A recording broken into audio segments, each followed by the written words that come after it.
on another level. Let's get it. Run it up. Check the scope. Money talk, money more. Yeah. Main crew say they weed it. Kicking down the door. Run it up. Check the scope. Money talk, money more. What? Main crew say they with it. Kicking down the door. Let's go. And it's the whole lane when I'm driving the machine.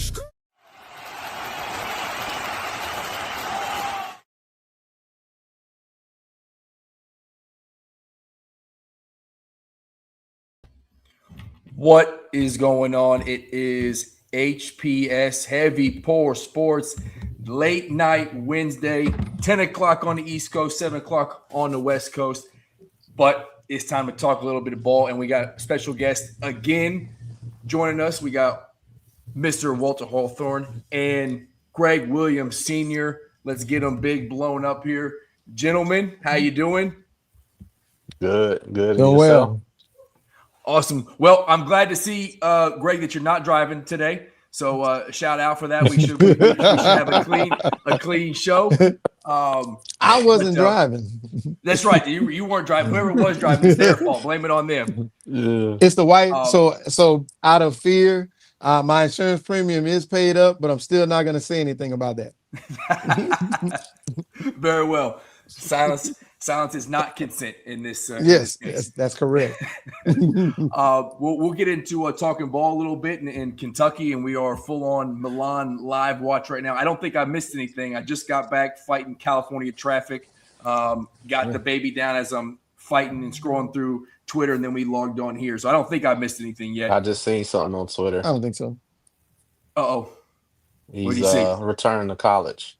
Okay, yeah, it's all that. That was the latest news. Yeah. So that's step one. He's leaving the NBA draft to come in here. Let's see if I can make this a little bit bigger. Yeah, that's better. Hey, real quick for both of the dads, during the portal season, do you guys kind of follow Twitter and stuff like we do to see? I mean, obviously, you guys both, had to do your own, talking and negotiating all those things. But do you guys follow Twitter as much as we do about like certain news and who's Kentucky getting and those kinds of things?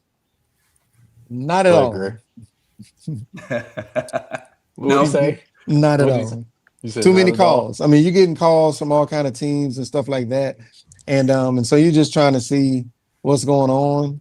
Mm-hmm. My main focus was just on Cam. Yeah. I mean, because the bottom line is this. I mean, you can watch Twitter all day long. You can't. It doesn't matter who comes. You got to earn your spot. So one thing Kentucky did, I think they were committed to their threes.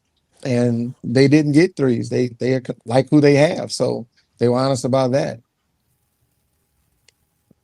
Well, how about you? You I know as far as dads go and family goes, you're what we see active on Twitter, at least engage with the fan base on occasion.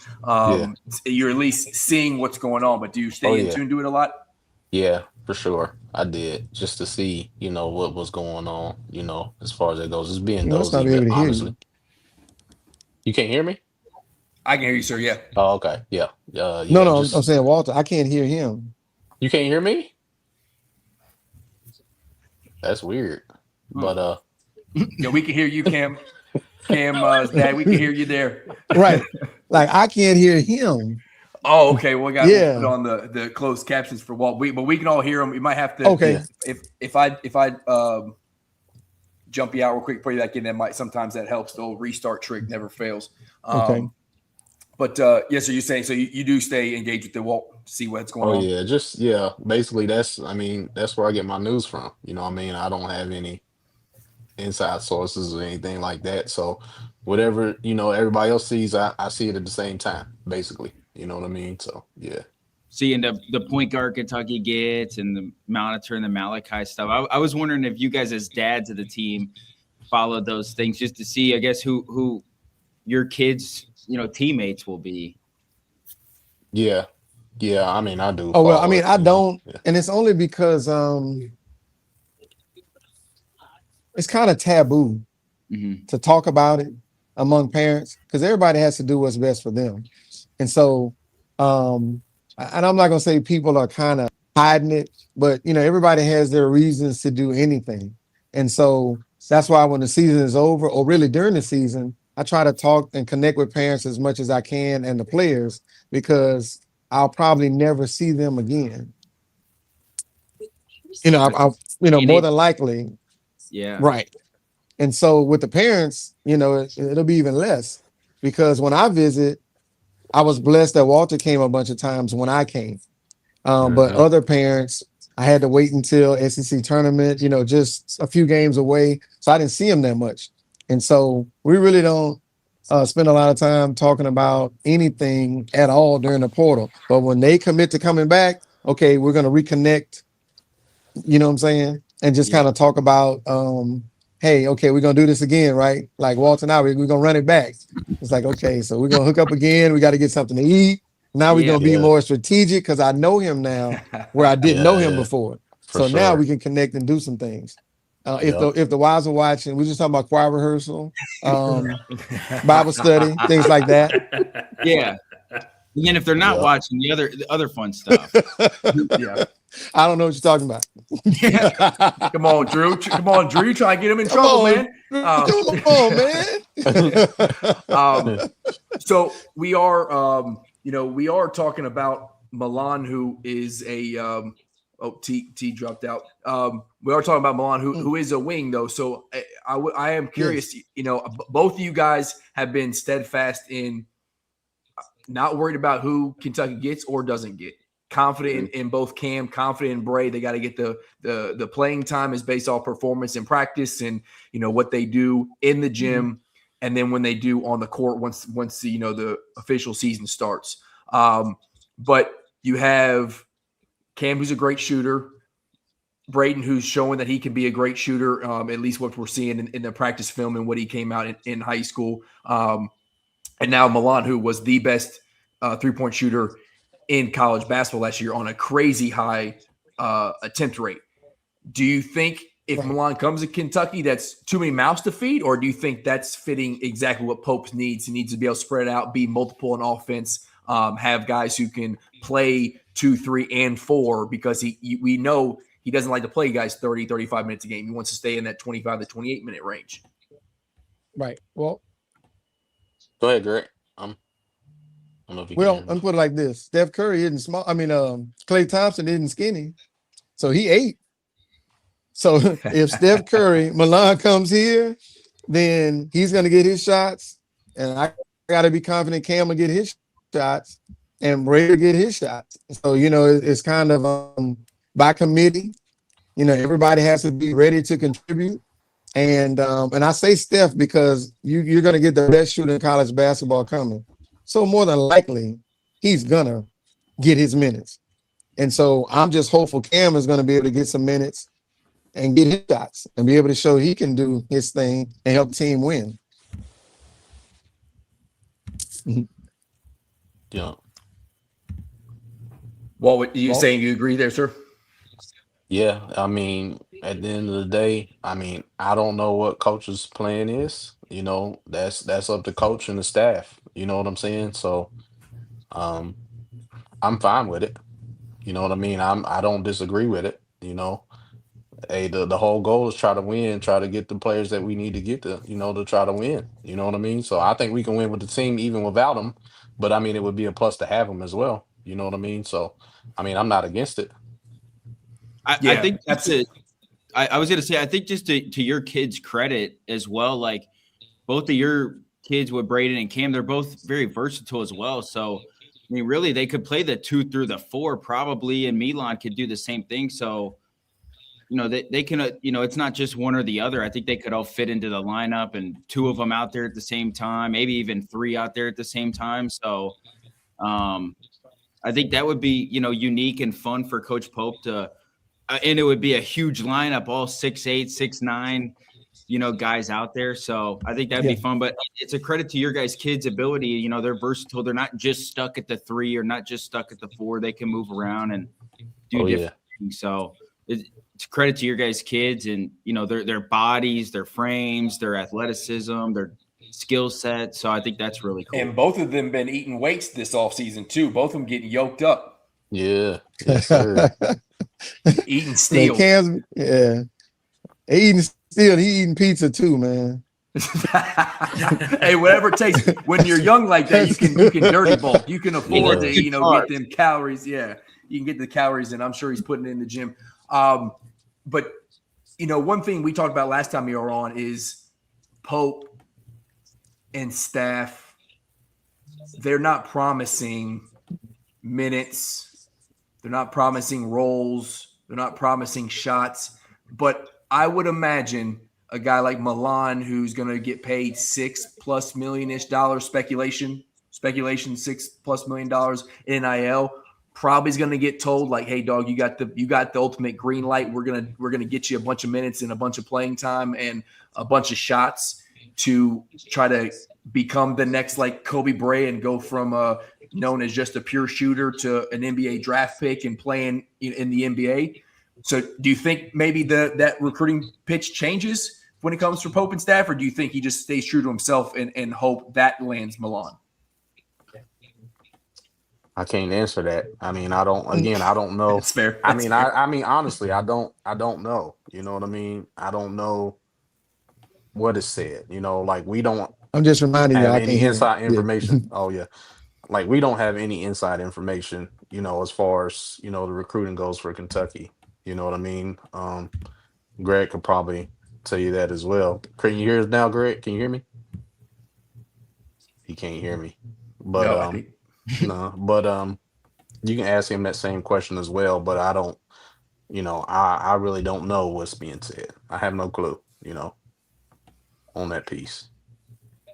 Yeah, so, Greg, he was saying that he is it's tough to speak to because he's not in the room. He doesn't know. He just knows how Braden and Zion were recruited. So, but I would imagine it's the same answer for you. It's tough to answer that question because you're not in the room.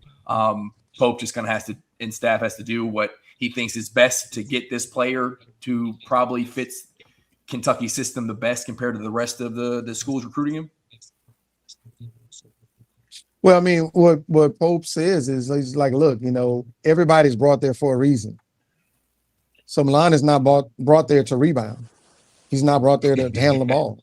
He's brought there to shoot. Sure. You know what I mean? And so I'm sure he told them you're going to get opportunities. Cam was brought there to shoot. And so he surprised them, I think, with his defense. So, and so last year he was asked to be a defender on the best guy, which sometimes it was a bad matchup. With Caleb Wilson, he's 6'11", he's a 4'5". Cam is a 2'3". And so this year, just to kind of piggyback on my response before, when you asked me about watching the X, I don't watch it. I don't watch and see what might be. I just watch and see what is. So now that I look at the roster, now I know there are fours. So Cam doesn't have to play out of position at the 4. There are 5s. He doesn't have to guard anybody. He doesn't have to. He got in foul trouble against Caleb Wilson. He got in foul trouble against Huff with Gonzaga because he was playing out of position. So now he'll be a 2-3. So when I look at the roster now, I can kind of envision how I hope they play him, or how they use him. He could be a 2-3. And I'm sure, that's what Walt's looking at too. Like instead of Braden being a 4 like last year, he could be a 2-3, 4 in an emergency. And so when we see this roster coming together, I'm happy to see the big bodies because now Cam can let it fly. Me, I forgot his name. I'm gonna call him Eminem. Eminem can let it fly. Braden can let it fly. You know what I mean? And so everybody's ready to do what they have to do. But I think what Pope has said is everybody keeps saying he likes shooters. If he comes and you got those 3 guys that are 6'8" and taller that can shoot, it's going to be a problem. And with a guard like Zoom and Wilkins who can get in the paint, Malachi down low, it's shaping up to be a fun-looking offense. And a versatile defense as well with some athleticism and length, size.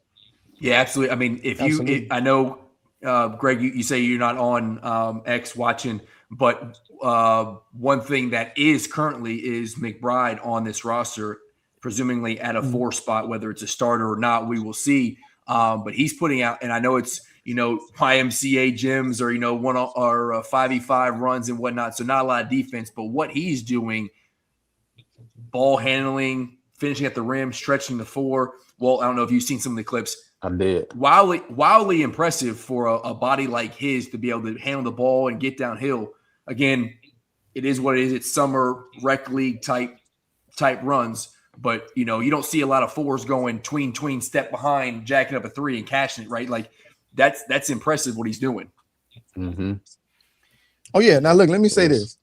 I'm not on X watching to see who they might get, but I am on it. And so if they do commit, now I'm looking like, okay, let me see what they bring to the table. And I'm like, okay, I like all of that because when you, like I said, I always tell people, when you look at Michigan, they had transfer guys, mid-major. Yaxel, we played against Yaxel. He was with UAB when Cam was with Tulane. You know what I'm saying? Cam dropped 6 threes on him. Yaxel knows what he can do. But if you look at Florida's team was all transfer guys when they won the championship. They were mid-major guys. So when I look at this team, man, hey, look, I'm watching McBride. See, I'll get this stuff from Cam later. He's going to tell me what everybody can do. Because when I asked him, I said, tell me about Braden. He's like, Braden is longer than the line at Walmart at 10:30 at night, and you just need milk. That's how long he is.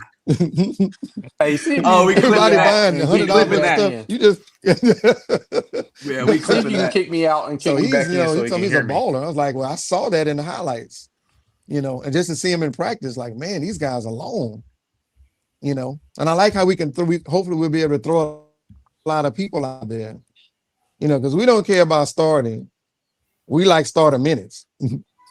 We like 25. Hey, we don't have to start. Yeah. We want to end it. You know what I mean? Yeah. My coaches It always doesn't told me matter. growing up, it don't matter who starts, it's who finishes the game. So you got to be in one of that crew of the best 5 to go finish the game. There It you don't go. matter who starts. There you go. Oh yeah. We did some There you reshuffling Oh, yeah. around. I don't know if Everybody's Greg, if you can starting. hear Walt now. Greg, can you hear me?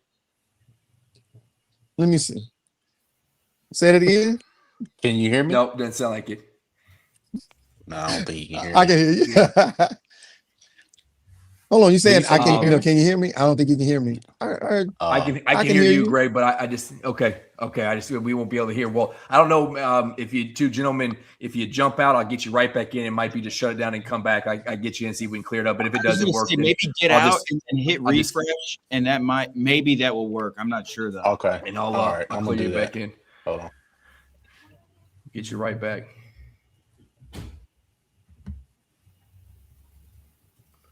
But all right. Well, while we're doing that, I know the Vol crew. I don't know if you guys had any questions for him or not, or want to jump in. We will talk other sports here shortly once we get on there. All right, I love it. He's back in Yeah, there. I'm I back. got one for both of them. Go ahead. I guess my question for both of Okay. you is just like, and maybe you don't have any, maybe it's just you're kind of open note, but what are some goals or kind of expectations that you're hoping for from both of your kids next year? Obviously Cam got to play a good amount last year. The injury kind of hurt him. But we got to see Cam, obviously Braden redshirted and did his thing in practice. But now like kind of having both of them have a year under their belt at Kentucky, both kind of have a feel for, the SEC and those things. Do you guys have any sort of goals or kind of expectations or some things that maybe you're in the gym really trying to improve from last year to this year as well? Go ahead, Greg. Okay. Yeah. Look, you said lofty goals. I tell them to set lofty goals. You want to be able to first work hard in practice. When you work hard in practice, if you get a chance to play, take advantage of it. Score, rebound, get blocks, steals, assists, do everything. I want him to be the 90, 50, 40 guy.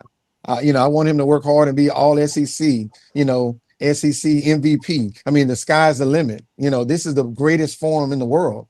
In college basketball, there's no bigger and greater forum than Kentucky. So I tell him, set your goals high, work hard, and he's a team guy. Pope told him he wanted him to shoot the ball every time he touched it. And so Cam looked at him like, what are you talking about? And he said, I want you to shoot it until I beg you to stop. But he's a team guy. And so that was hard to deal with. And so I think this year, I think he has a better grasp of what that means. because Mhm. he wasn't playing early on because he wasn't doing what Coach Pope told him to do. I told you to shoot it. If you won't, then I'll play somebody else that will. And then once he started really grasping that concept, broke his foot. So that was the breaking news I didn't want to hear. Yeah.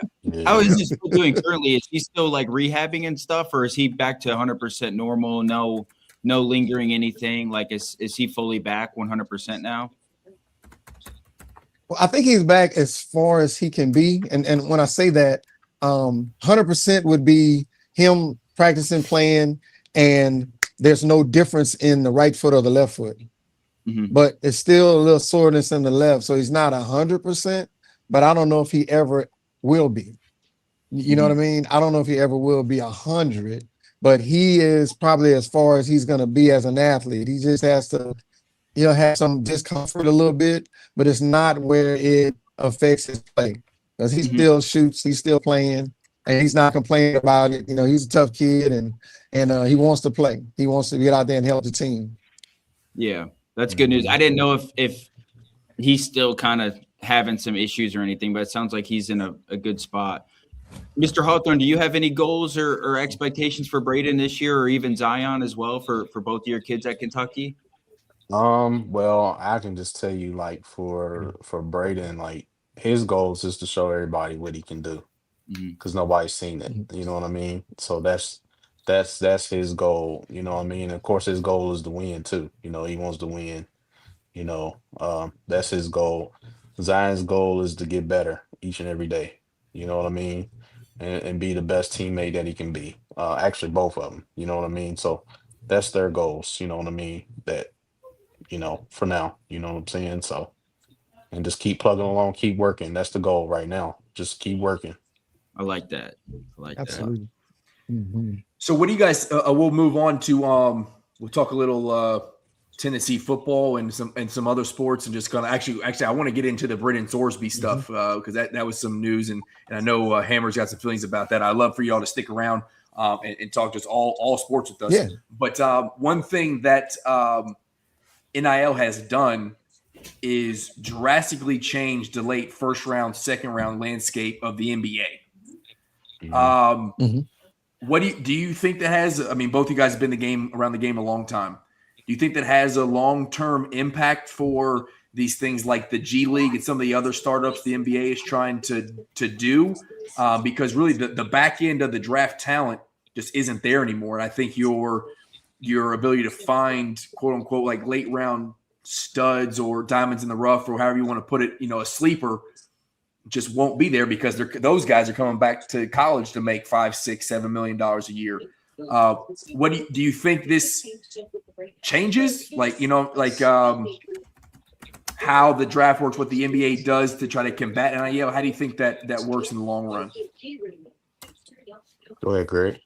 I think when you look at it, let's think about this. So you had a guy who made 136 threes last year and shot 48%.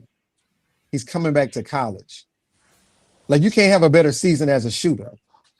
And he's coming back to probably make more money in college than he will in the pros. So to come back, that means he's not first round. And so he's going to make first round money in college. And I'm going to tell you, if it was me, I'm going to school 5 years, or if I can, I'm going 7. I'm going to make more money in college than I will in my life. Those guys can make 20 million. So basically, there's no rush to go now. Those guys, after having a season like that, normally he'll stay in the draft.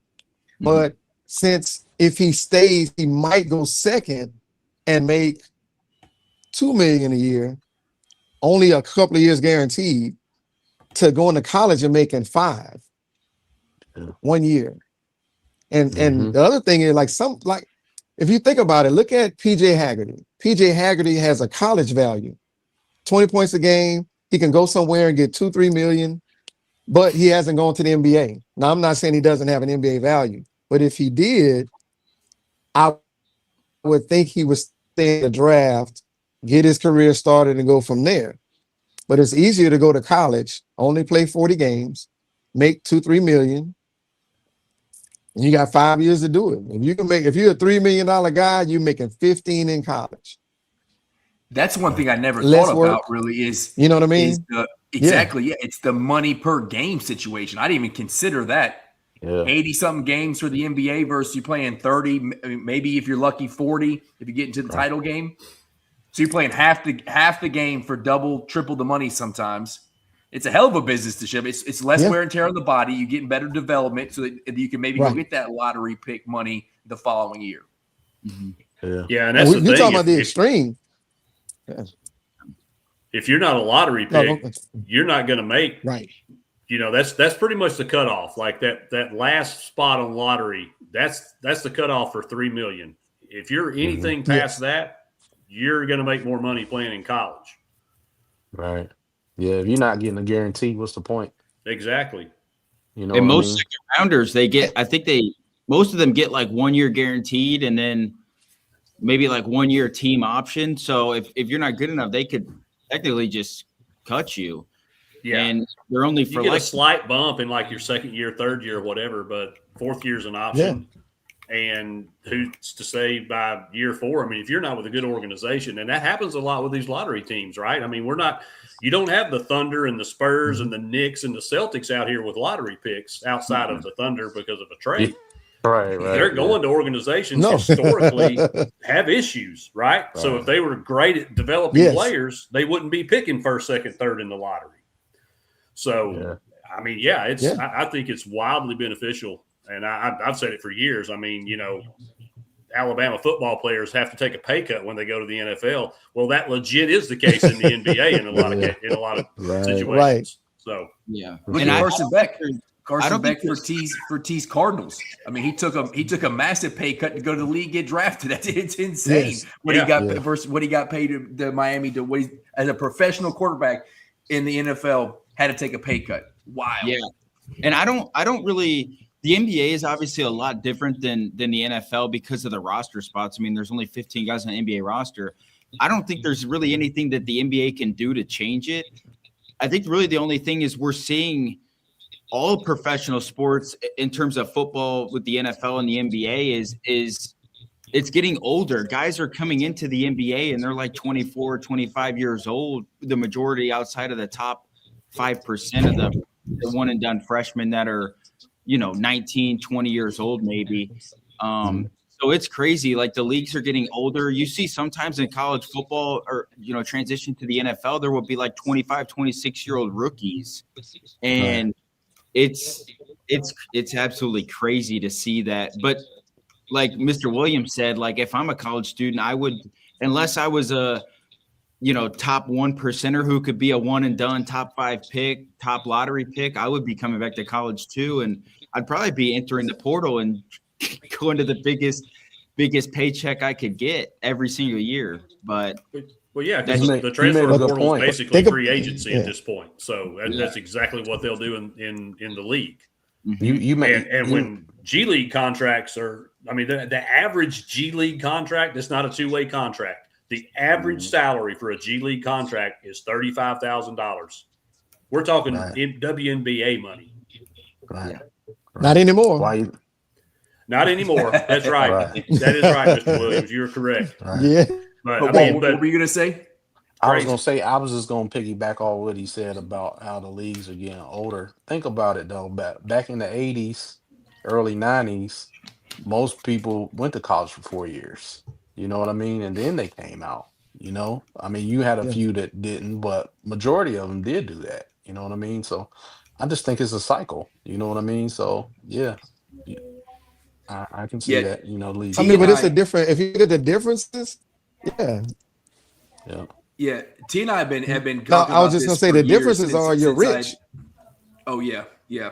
You get paid. Sure. But no, I mean, like if you look at the differences, development for a long time, or how they how they draft off potential, and it's like with them, the Tennessee guys, you got to do like Dalton Connect, who comes out ready to play right away. He's older.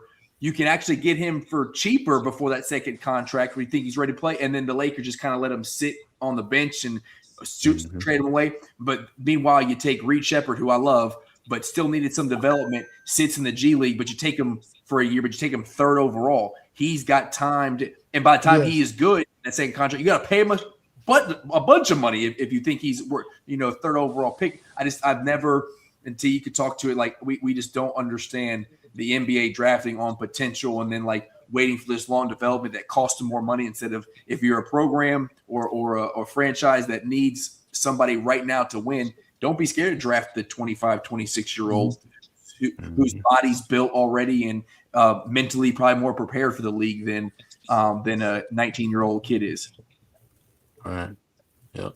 Well, I think the issue that the NBA has, they have to figure it out. Yeah. If you look at guys who are the journeymen, they had 3 or 4 or 5 years to figure out what role is going to keep them in the league. And so it takes them a while to do it. So you got a Dalton Connect who was older, but he hasn't figured out what it takes to stay in the league. So he's going to be 28, 29 before he figures it out. And he's at his peak. That's his physical and mental peak. And so it's just so many dynamics when you look at it. Back in the day, kids were coming 24, 25 and broke and hungry. Today, they're coming at 18, 19 and rich. Yeah. So I don't know how they're going to handle it. In one hand, they're used to messing up a lot of money. They bought cars and they did all that. So now when they get in the league, they can just focus on basketball as opposed to in the past, they came in broke. They had to do with basketball and $1 million, and they had a problem juggling the two. So I think now they're more prepared to just do basketball because they've been eating filet mignon and and those expensive fish eggs and escargot, snails. You weren't eating caviar in college, Greg? So it's nothing new for it. Yeah. I'll take the fifth. No, I haven't. No, I haven't. Hey, one thing I do want to clear up. I know y'all got to talk about other things. You asked me about Braden's jersey number. Yes. Today. So I said this one thing. It's got to be some things. 2 was his high school number, so he just wanted to go back to 2. And Jasper is no longer here, so he can have that number. He's making room for Momcilovic or 3, all the above. I guess I went A, B, and 3, so A, B, and C. So Momcilovic has nothing to do with it. I will tell you that much. Oh, there it goes. Now I don't know what he's going to do beside. Not yet. Exactly, not yet. But the thing is, Braden wore number 2 in elementary, middle school, and high school, and some of AAU as well. That's his number. So, I mean that's the thing that he's requested it. I don't know what's going to happen with it. I'm not sure, but he does want to wear number 2 because that's what he's wore his whole life. So that's where that came from. It just he didn't announce it. Somebody just happened to ask him today when he was on live on something. I had to ask Zion. Zion was telling me, so that's where that came from. He didn't announce that he was. So just to clear the record, that's not what it was. You know what I mean? So yeah. But it now is available. It now is available. Possibly. I don't know. I don't know. Again, it's not official that he that he's going to be number 2, but he wants to be number 2 for sure. Okay. And then one more insider question. I was going to say reported. I won't disrespect the word reported. It was posted that Cam was on a Zoom call with Milan today trying to pitch Kentucky. I don't know if we heard anything about that, Mr. Greg Williams. Do you know if Cam was for sure behind a computer screen? Well, I didn't hear anything about that. I didn't know anything about it. Hold on. Is that a remote that he has in his hand? So yes, it's a microphone. Let me turn this around. Yes, so look, I never heard anything. I didn't. and see, that's the thing about X. I found out things that I didn't know about. So I'm not saying they weren't. I'm just saying I didn't know. I wouldn't doubt it. I mean, I think he's that kind of person that hey, you guys get on there and call him and let him know you want him. It would be a smart thing to do. But if he did, he's kind of like on vacation. He's relaxing right now. So he could have done it. The joke going around X was because there's been a lot of Pope whiffs. I don't agree with it. I don't like it, but that's what the narrative on X is, that Pope can't close. So the jokes are going around where Pope can't close, so let's have the players do it instead. let's have the players talk to him instead, so we can give it home. Which, you know what? You use whatever strategy you got to. So Cam, shout out for if you were on there. I think that they said Cam and Malachi were in there just selling Kentucky. So let's go. Hey, whatever gets the job done. Whatever gets the job. Whatever gets it done. Gotta do what you gotta do. But we'll move on. I think some things here that collegiate athlete dads can talk to as well. Brennan Sorsby is in a lot of hot water right now because he decided, even going back years ago when he was at Cincinnati, I believe, that he was going to gamble on some games. Indiana. All the way back to Indiana, okay. That he was going to gamble on some games, and his reinstatement request has officially been denied by the NCAA. Now, there's still other things he can do to try to get an injunction or whatever, but as of right now, he's not playing college ball. But I asked Hammer if he could talk to the potential of a supplemental draft, because what's crazy is, he was a potential NBA or NFL guy this year. He decides to come back and get paid a bunch of money by Texas Tech.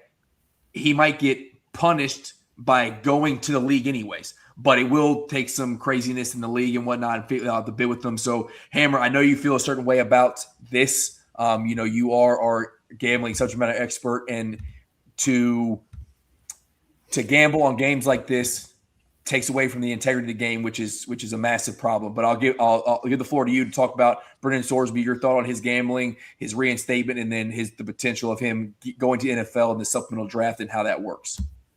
All right. Well, just for Walt's sake, everything he just said about me is alleged. There's nothing been proven. Well, let me start by saying this, because as soon as this story broke, this was my soapbox, and I will continue no matter what happens with this situation or any future situations. If you gamble on games, and I don't care what game it is, it doesn't matter if it's your game, somebody you hate game, doesn't matter. If you gamble, the rule is crystal clear. You can't play ball anymore.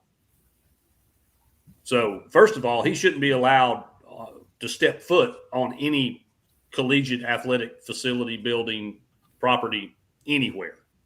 That's over. And the fact that he's even trying to petition and file lawsuits and all this other stuff to get his eligibility back is a waste of A, his money, and B, everybody's time. It's absurd. You're done, buddy. Hang it up.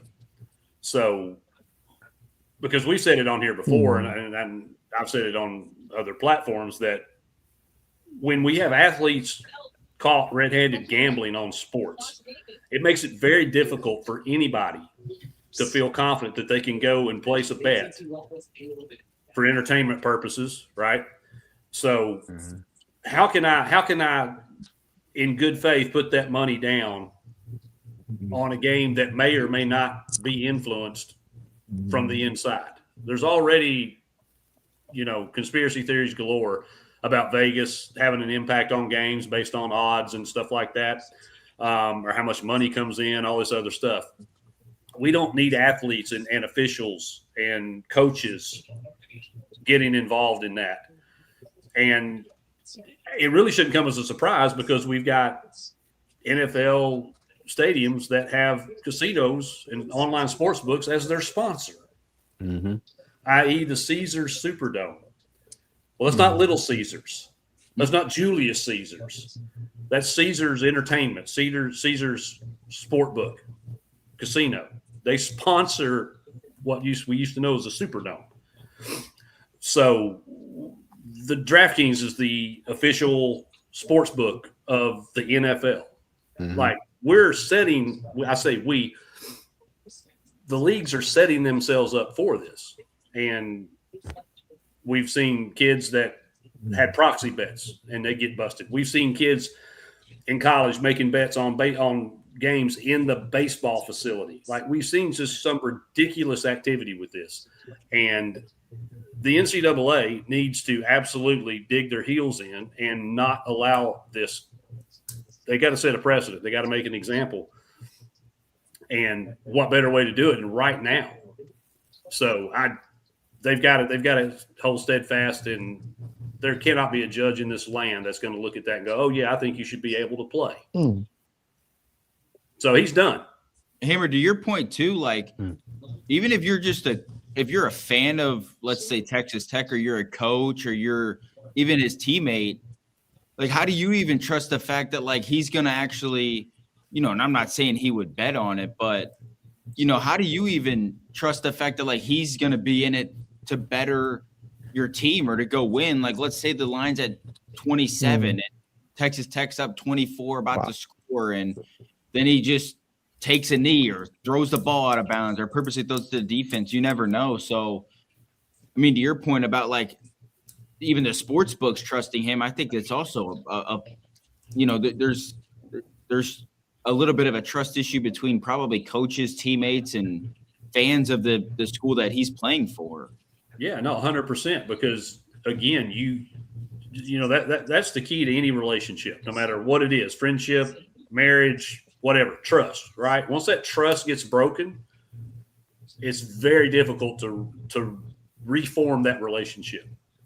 Mm-hmm. So you're coming in, and if I'm the head coach or the athletic director or, the backup quarterback or whatever, and here this joker's coming back into my building, how do I have any trust that he's going to do the right thing, that he's got the team's best interest in mind, my best interest in mind? Or is he more concerned about making money? Because he's not been accused of point shaving or anything like that. It's just simply betting. Yeah. But it's kind of like the whole, if you'll lie to me, you'll steal from me mentality. Like, if you'll do this, what else would you be capable or willing to do for the right price? Mm-hmm. So there's just nothing at all that should welcome him back. The team, the coaches, the players, the conference. The I mean, at this point, we know the NCAA is just a little barking, yapping puppy, but the president of the university, the athletics director, the president of the conference, somebody with some authority can step in and say, "No, you're not playing." Mm-hmm. Yeah, it's got to be done. It's got to be done and over with, because what kind of precedent are we going to set where we implicitly explain to these kids when they come in and show up on campus, you can't do this. And then we turn around and have a high-profile kid like this, and then we let him back in. Yeah, absolutely. So, that's a good point. So I'll ask the dads, you got young men playing college ball. Do you know, like, when they step on campus, is there a professional or someone giving them some sort of brief or giving them some sort of, like, guidelines and guidance of like, hey, you cannot do this, and if you do, like, your career will be over, and it's a massive black eye for you and the university and college ball as a whole? Like, do you know, are they getting that kind of that information given to them when they step on campus about sports gambling?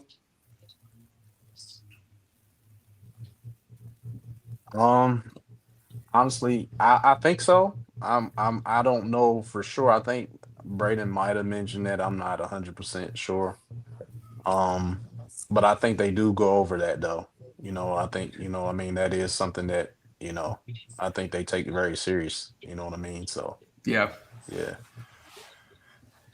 I would hope there's some sort of legal rep or somebody giving them. I mean, I would have it plastered in every piece of that locker room and the athletic department in the building, just like, hey, this is things you cannot do, just because it's just it. Yeah, the entire game, like Amber was talking about, you can't. It doesn't even matter, like, if you're not even gambling on your own sport or on your own team, right? It eventually will bleed over into, you just got to stay away from it. Especially these guys making all this money, there's no need to, right? Like, once you retire, you're done from football, done from basketball, whatever. If you want to partake in gambling because you feel like you got some inside information and you've been in the sport, do what you want to do. But while you're active in the sport, you just can't mess around with it. I believe you're right, because once I think about it now, I remember when we played fantasy football, Braden wouldn't play. He said he couldn't play. So he didn't do it. You know what I mean? So, it's just like me, my brother, my nephew, and my other sons. But Braden didn't participate. So I believe it is something that they really do stress, Yeah.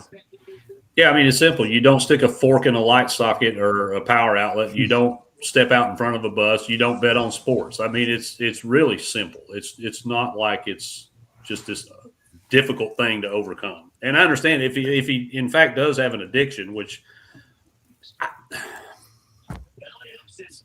screw it, I don't care. I'm going to say it. It's being presented as if that were the case, and he's trying to take that avenue of going to rehab or whatever that looks like for, an addiction, and he very well could be, but that still doesn't excuse the behavior. I mean, I can be addicted to alcohol and I go out and kill somebody, but I'll go to rehab and it makes everything okay. It's not how that works. So I don't care what he does. He does not ever need to take another snap in a collegiate. Yeah, I'm not too familiar with that. I mean, I don't. This is the first I'm hearing of it. You know what I mean? Well, it also probably will screw him with the NFL too, because you can't do that in the NFL either. Well, no, but I think if he goes to the NFL, he's going to have a clear slate. Like this supplemental draft, there's going to be, we were talking in the group chat, there's going to be a NFL team who's needy at quarterback or doesn't have a long-term quarterback plan. And Henry, you said they have to bid on was it a silent auction type? How did it work? Because I truly don't even understand how the supplemental draft. I think the last time we had a significant supplemental draft was it 2012? The receiver that went to Cleveland. It doesn't matter. I know you're talking about. Josh Gordon? He was a monster. Josh Gordon. Josh Gordon. Yeah. Thank you. Yeah, so that was the last time I think we had a significant supplemental draft guy. But so how does it work? And what are the long-term effects for a team who might feel like they're a quarterback away in the next 2-3 years? Yeah, it used to be a lot more common back in I think it started in the mid-late 70s, and then it used to be kind of a thing for a long time, and then it sort of lost traction, especially in the last several years because of transfer portal and stuff like that. But the way it works is after the draft, there's a period, and then the NFL will have what is known as a supplemental draft. And what that draft is for, and the way it was set up originally, was kids that had issues with their eligibility. They were declared ineligible because of grades, or they did something to get kicked off the team, whatever that looked like. So that was the purpose of it. And the way it works is they enter their names, and teams can pretty much what you said, Rando, is they bid. They offer a 3rd-round pick or a 4th-round pick for this player. And if multiple teams bid on that player, the team that offered the highest draft pick will get the player. But the caveat to that is whatever pick you offer for that particular player, you lose that pick in the next draft. So to make it simple, should somebody like an Arizona take a flyer, even Minnesota, I think might be a candidate for that, a team that's maybe got an issue at quarterback, and they wanted to take Sorsby. Because don't forget, Sorsby Miami Dolphins. Yeah, Miami even if I don't know. You got to give Malik a chance, man. Yeah, you got to. You got to give him a chance. Yeah. That's right. Our new GM and head coach won't be there for 2-3 years. They're going to fire. They suck. I can already tell right now. But this is a 5-term plan, I think, for us. At least, yeah. So if they were to offer, hey, we'll bid a 3rd-round pick, and that's the only team, or that's the highest bid, then they get him. And feasibly, you're talking about 1st-round talent, because he was projected. He probably could have been a 1st-round pick this year, possibly. He will definitely, if he had a good season this year, he definitely would have been a 1st-round pick in the upcoming draft in 2027. So I don't know that it's unheard of that this would happen, but I think there's going to have to be a pretty thorough and unveiling of everything that went down and transpired before an NFL team is going to say, oh, he got kicked out of college for gambling. Oh, yeah, we'll take him. We'll burn a 3rd-round pick or a 4th-round pick or whatever on him. It would be great value. There's the massive, massive upside, because you would not get him in the 3rd or 4th round in next year's draft. Yeah, that's what I was thinking. You could even, as a GM, say, shoot, if I offer high at a 2nd round pick, I'm still getting 1st round value. If you're talking about 3rd or 4th round in supplemental, I think there's definitely a team out there. You mentioned a couple that would be like, this might be worth the risk, because not only are we getting them at a 3rd or 4th round, the contract that comes with it, we don't have to take the 5th-year option. Like, it's only a 4-year deal. It's just there's a lot of benefits of getting that.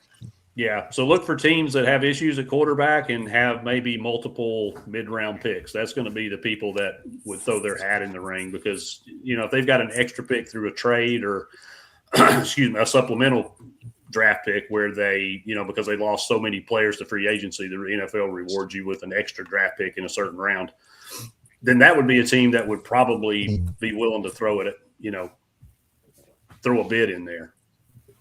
So it wouldn't surprise me. It would be unusual, but it wouldn't surprise me, because we haven't had a supplemental draft since 2019. Oh, wow. T, you're going to have a quarterback battle between Brendan Sorsby and Carson Beck.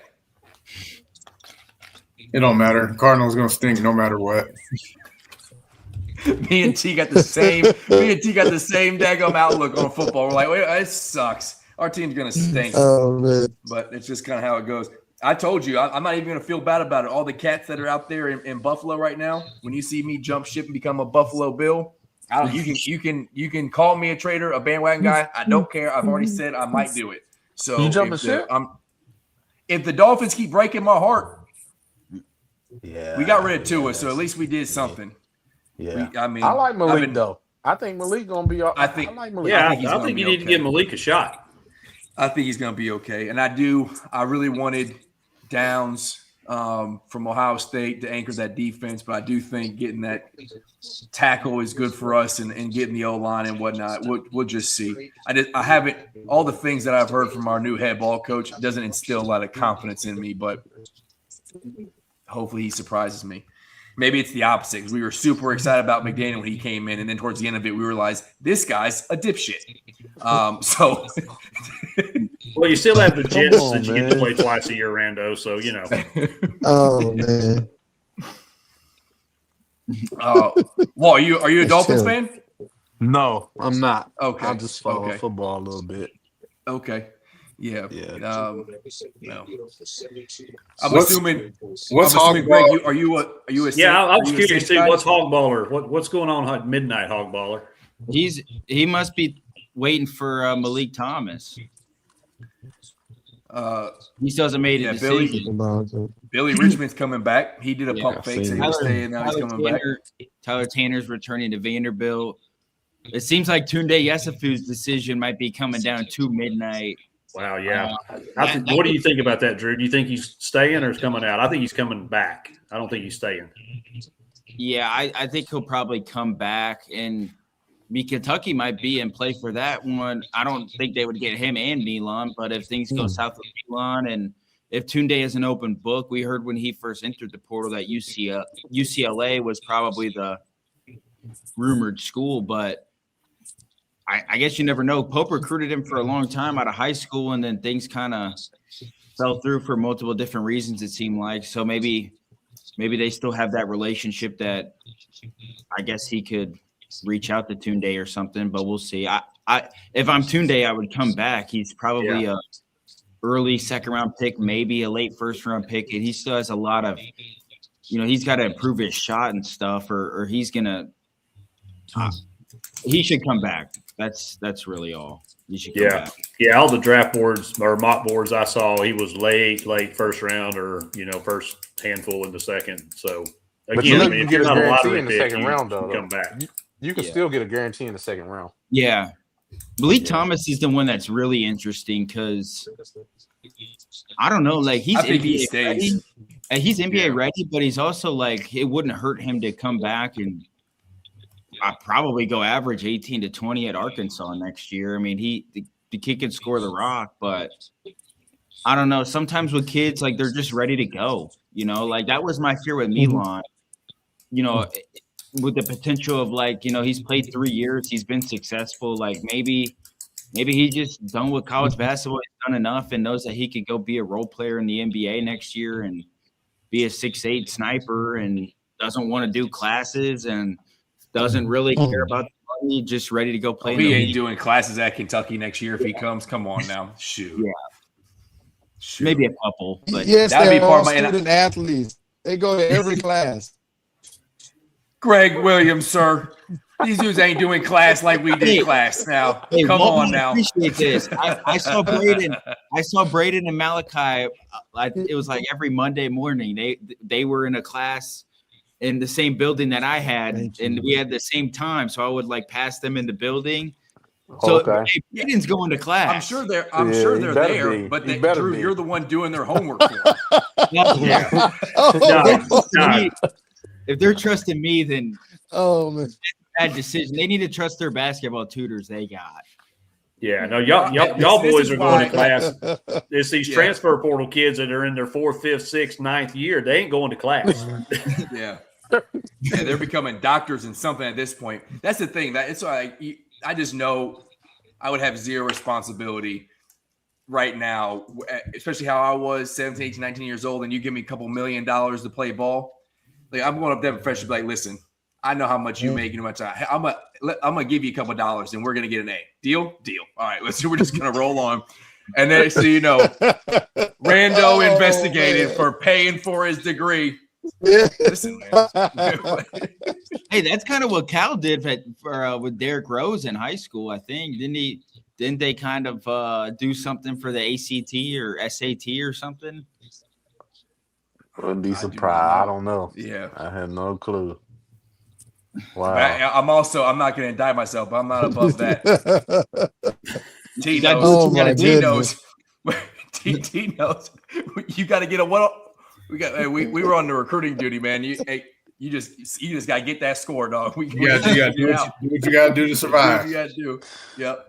How do I pass? How do I pass this thing? Listen, go watch this YouTube video. It's going to tell you exactly how to do it. But you didn't get it from me. Oh man. So we got we talked about British sports beat. Is something happened? Yeah.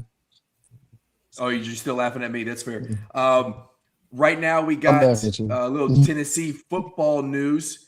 Another holdout in Knoxville. Surprise, surprise. Tennessee football doesn't know how to handle players and NIL money.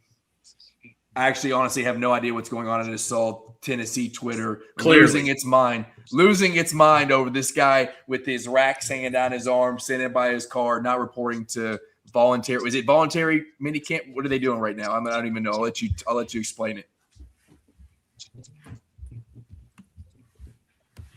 Take the lead on this one, T.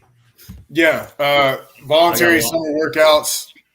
So since he's transferred over in the spring, he's been, for the most part, MIA. He was dealing with supposedly, I mean, we don't know, and it's a ton of speculation, but he's just been dealing with, he's from PA, I think, so dealing with some homesickness and some depression and all that kind of stuff. The Tennessee staff has been working with him, trying to provide him resources.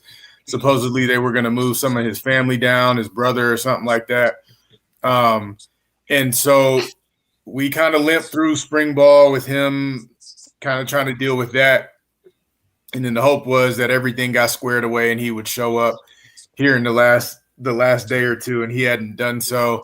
And so, and I think he still probably would have had a little runway if he had just not shown up.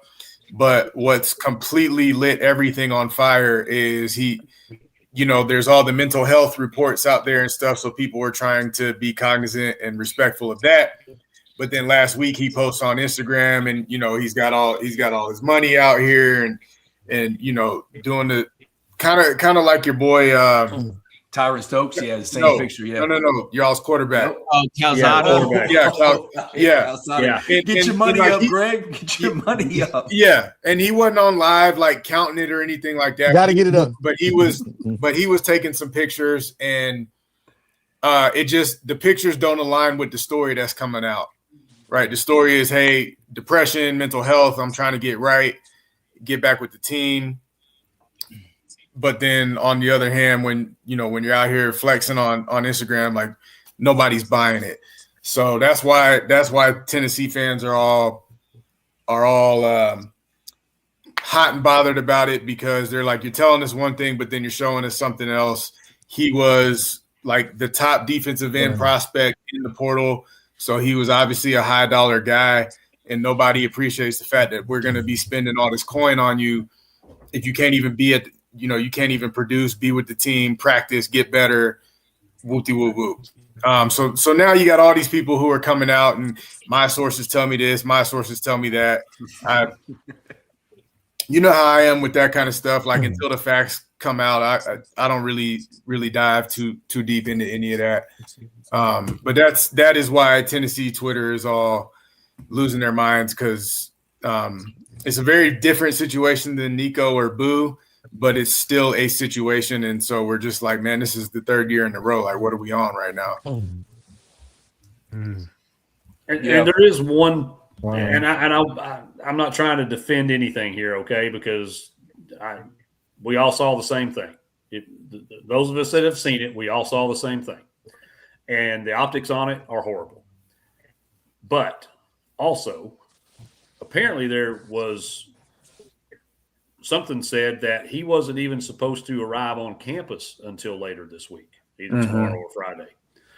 So I know it's easy, especially coming on the heels or off the heels of the whole Boo Carter thing, and then the volleyball player before that where, it's kind of a trigger thing for us when we see guys not showing up. It is voluntary. Let's start there. And two, we don't know if he has supposed to be here or not, because of what he was talking about, where the coaching staff is trying to work with him to make whatever accommodations or comforts or whatever that looks like. But I get the other side of it too, where, we just gave you a bag of money, bro, and you ain't even showed up yet. He was here for spring ball, but now that they're having OTAs and voluntary workouts, things like that, crickets and ghosts. So the optics on it are horrible. I would just feel better about waiting until, if he misses, okay, he's supposed to be here, say Friday, and then he doesn't show up Friday, then we can start getting the pitchforks and the torches out. And I'm perfectly fine with that. But let's at least give it its due process before we go crucifying this kid. And whatever chance we may have had of getting him to campus gets toasted, because we can be our own worst enemy at times. Yeah, and that's exactly why I was like, I'm just gonna wait until facts come out. Like, while the Twitter reporters are fun to read and can give you some potential insight, like I don't know them, I don't know who they know. So I'm waiting to find out what's what as well. So we'll see. But Heupel is going to have to make a decision sooner or later if, the rubber meets the road and this guy doesn't show. I think there's potential that if this wasn't such a high-profile guy, a decision may have been made already, depending on what is going on in the background. But, when you're a baller, you get a long runway. So we'll a lot longer for you gotta an love edge rusher. the inside sources, don't you? You gotta love that the inside source stuff. Huh? Yeah. So my sources tell me and all this, like, man, you don't know nobody, man. I don't need Horace from Greene County telling me what his sources are telling him about a situation. Yeah. Right. With your 37 followers. Yeah, I'm sorry. I'm not putting any stock in that, homie. Yeah. Do you know, if you don't know, Tennessee football Twitter is very similar to Kentucky basketball Twitter, right? Like, you had your situation last year with McCoy, and T was one of these guys that was like trying to protect him. It's like he just came off an ACL injury, like he's giving everything. Or was ACL or hamstring? What I forget. What he it was his knee. It was more than just his ACL, but it wasn't just an ACL. He blew his knee out. And Tennessee fans like, this guy's stealing a check from us. Like, he never came back from the surgery. It's like this happened like 6-8 months ago. He's like trying to get back on the field, but they are very like off the top rope when it comes to football. They are just as crazy as Kentucky basketball. It's kind of that's how this relationship works. I got you. Yeah, they're not very reasonable. And here's the thing, we talked about it with like the Pope recruiting stuff and how like KSR and BBN and like all these different factors, are they working against him? This very potentially could be the same with Chaz Coleman, because he's already, from my understanding, deactivated his Instagram now and all that because of all the backlash that he's receiving. So like this stuff impacts people. It's not the same as when I was in college and all that. Like, and I'm trying to look on MySpace or something, you know what I mean? Like this is a whole different. This stuff is in real time, and the players are seeing it, and families are seeing it, and it impacts decisions. So, like, you want to support somebody who's on your team. That's not. You can be frustrated, but that's not always. We don't go about it the best way. Yeah, text a buddy, right, Danny?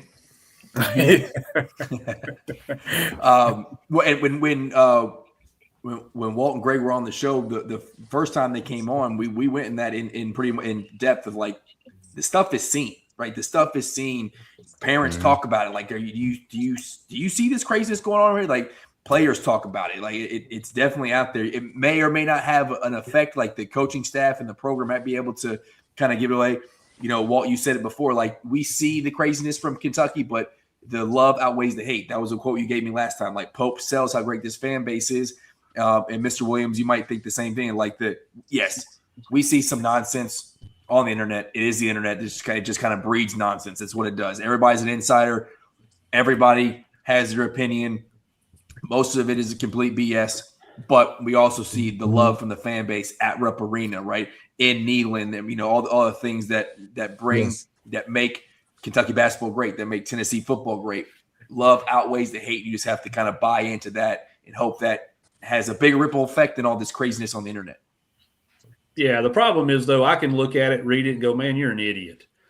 But, you know, an 18, 19, 20-year-old, I mean, sorry, they're kids, okay?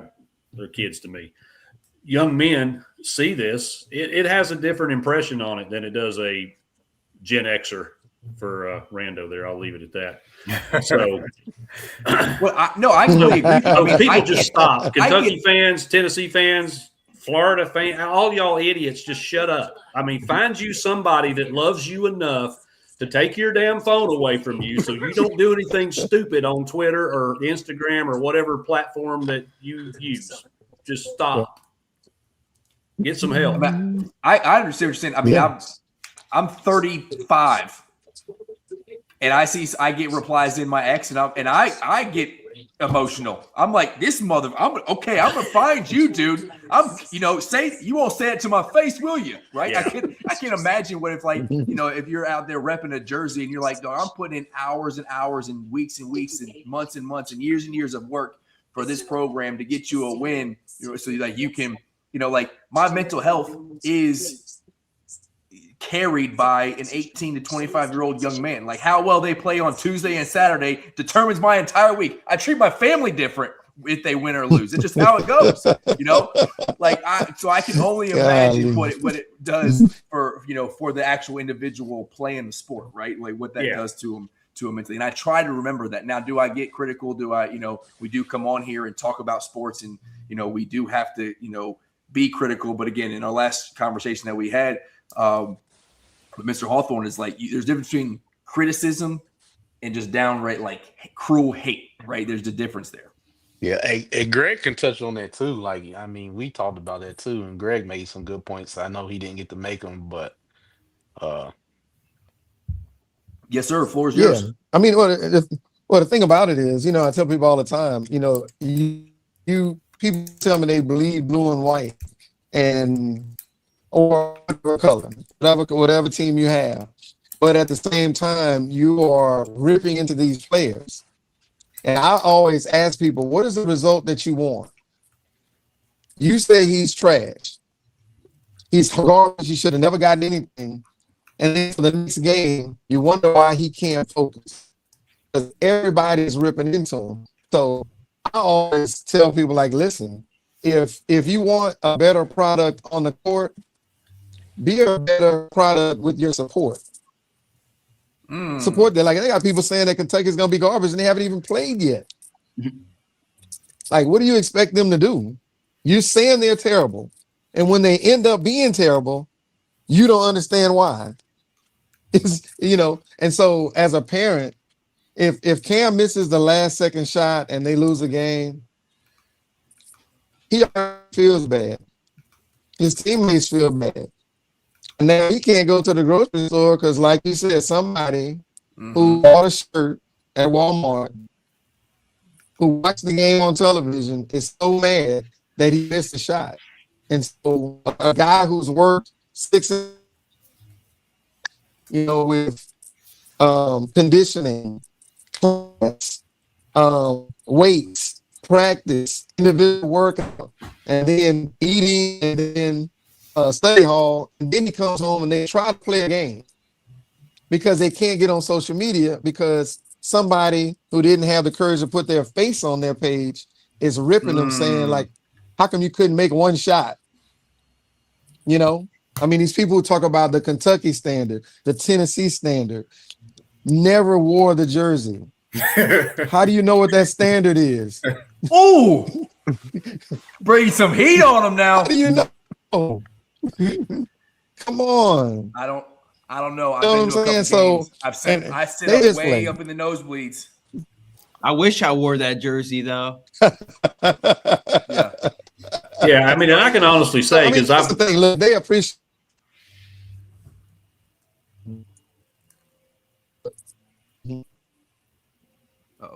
Uh-oh. Greg, you cutting out, man. Greg, you cutting out. No, you are. I'm here. Greg's like, I can hear me fine. I'm here.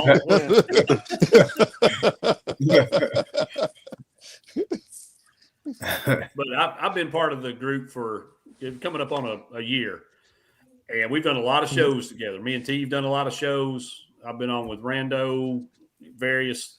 I can honestly say not at any point has anybody ever attacked a player or came at a player regardless of what happened. We talk about facts. We talk about what happened in the game. We speak to what we would like to see happen or change, what needs to happen for the team. But nobody's ever called a player out or, been disrespectful to a player other than the volleyball player. I will admit that. But that was after he left. So,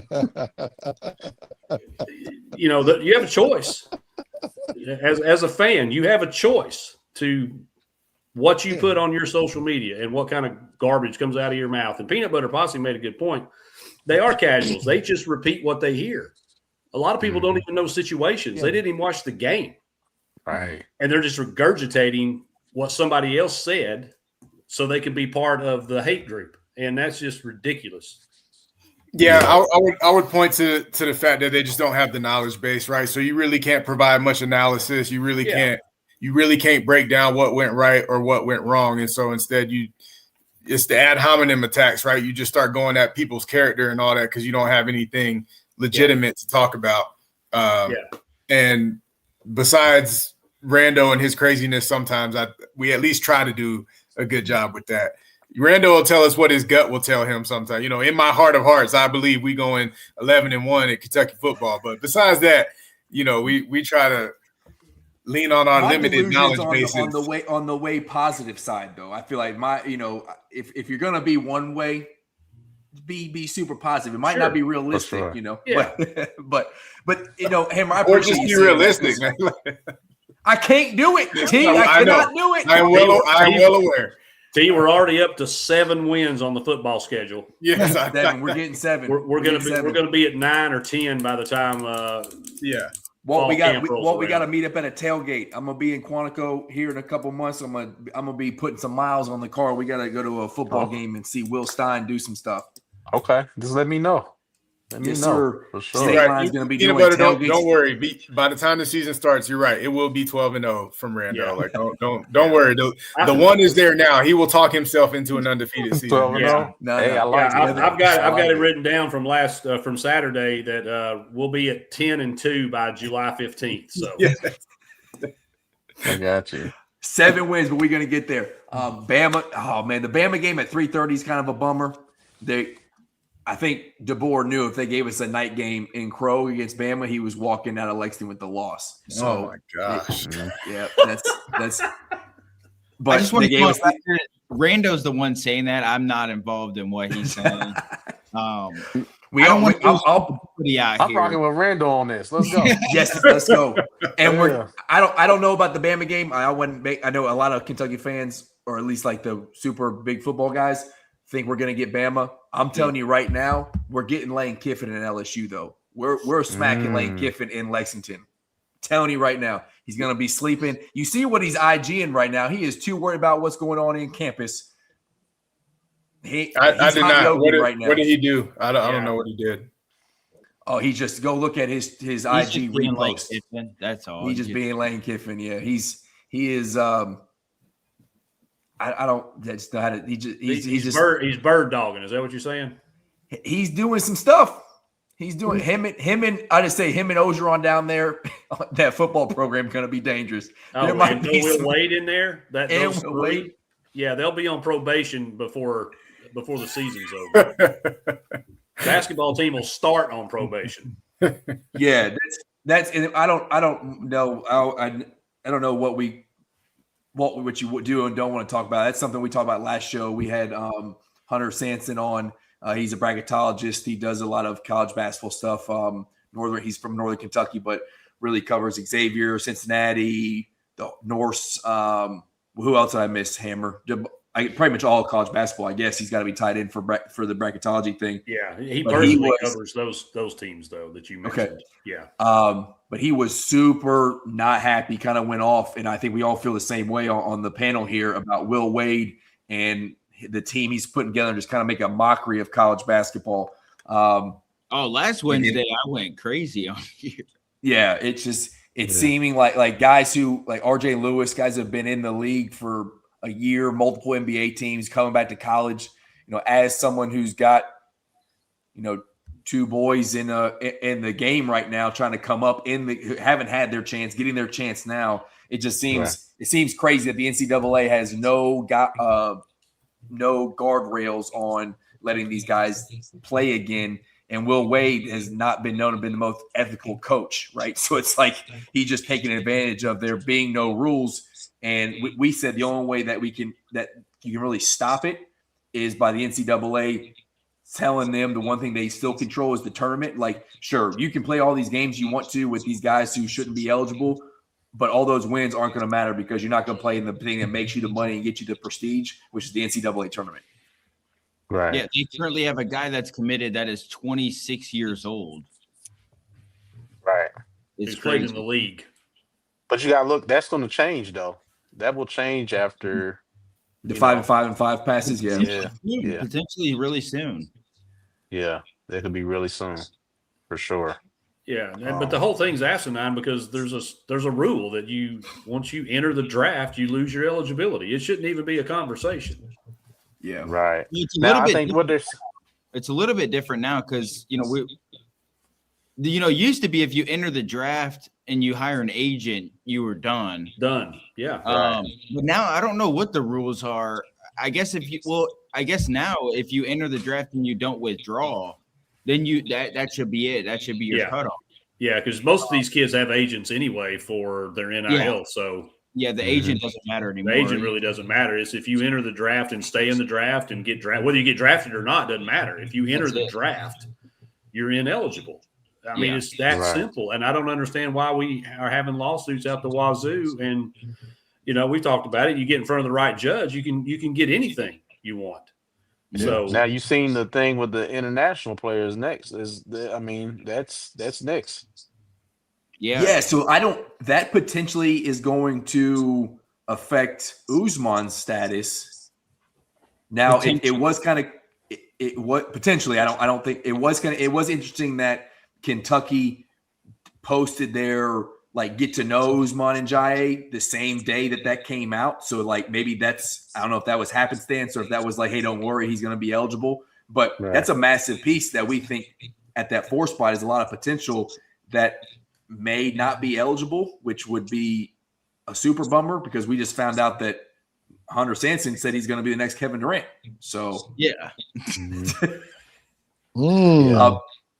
But do you guys have any insight on that? Do you know about that? while you were just talking about the eligibility of international I players, just how do you read think it. that affects? I don't know how that will play out this year. You know, I really don't know how that'll play out this year. I guess it's just a sit and wait kind of thing. I think it's too late in the game to do anything this year with it, you know. But again, what do I know? You know what I mean? But I don't know. It's going to be interesting to see, though.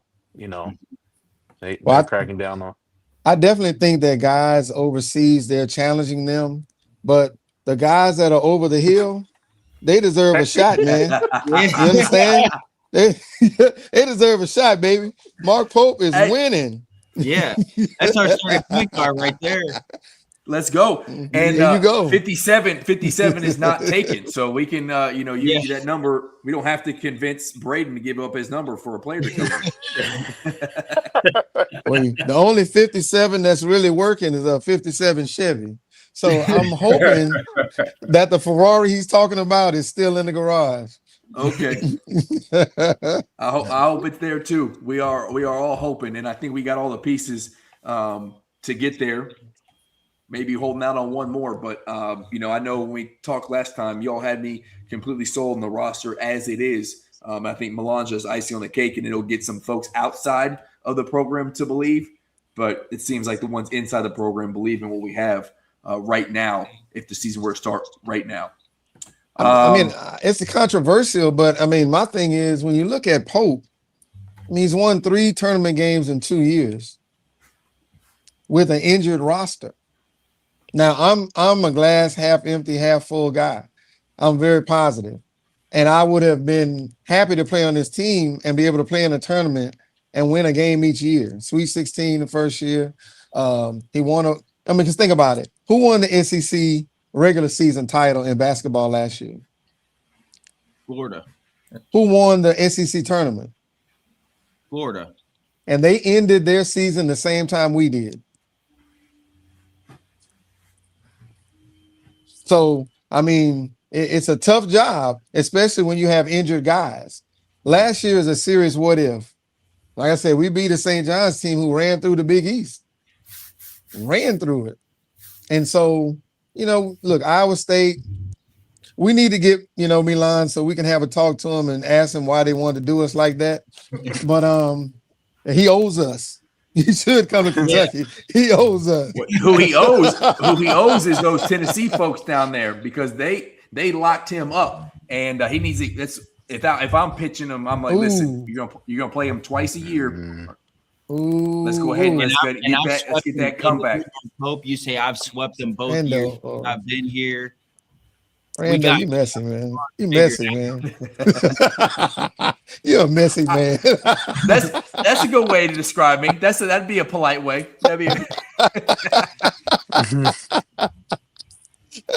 We were all getting along. Yep. But I got me and Randall and Drew have already gotten into it about all this stuff today. So I'm gonna let that one lie.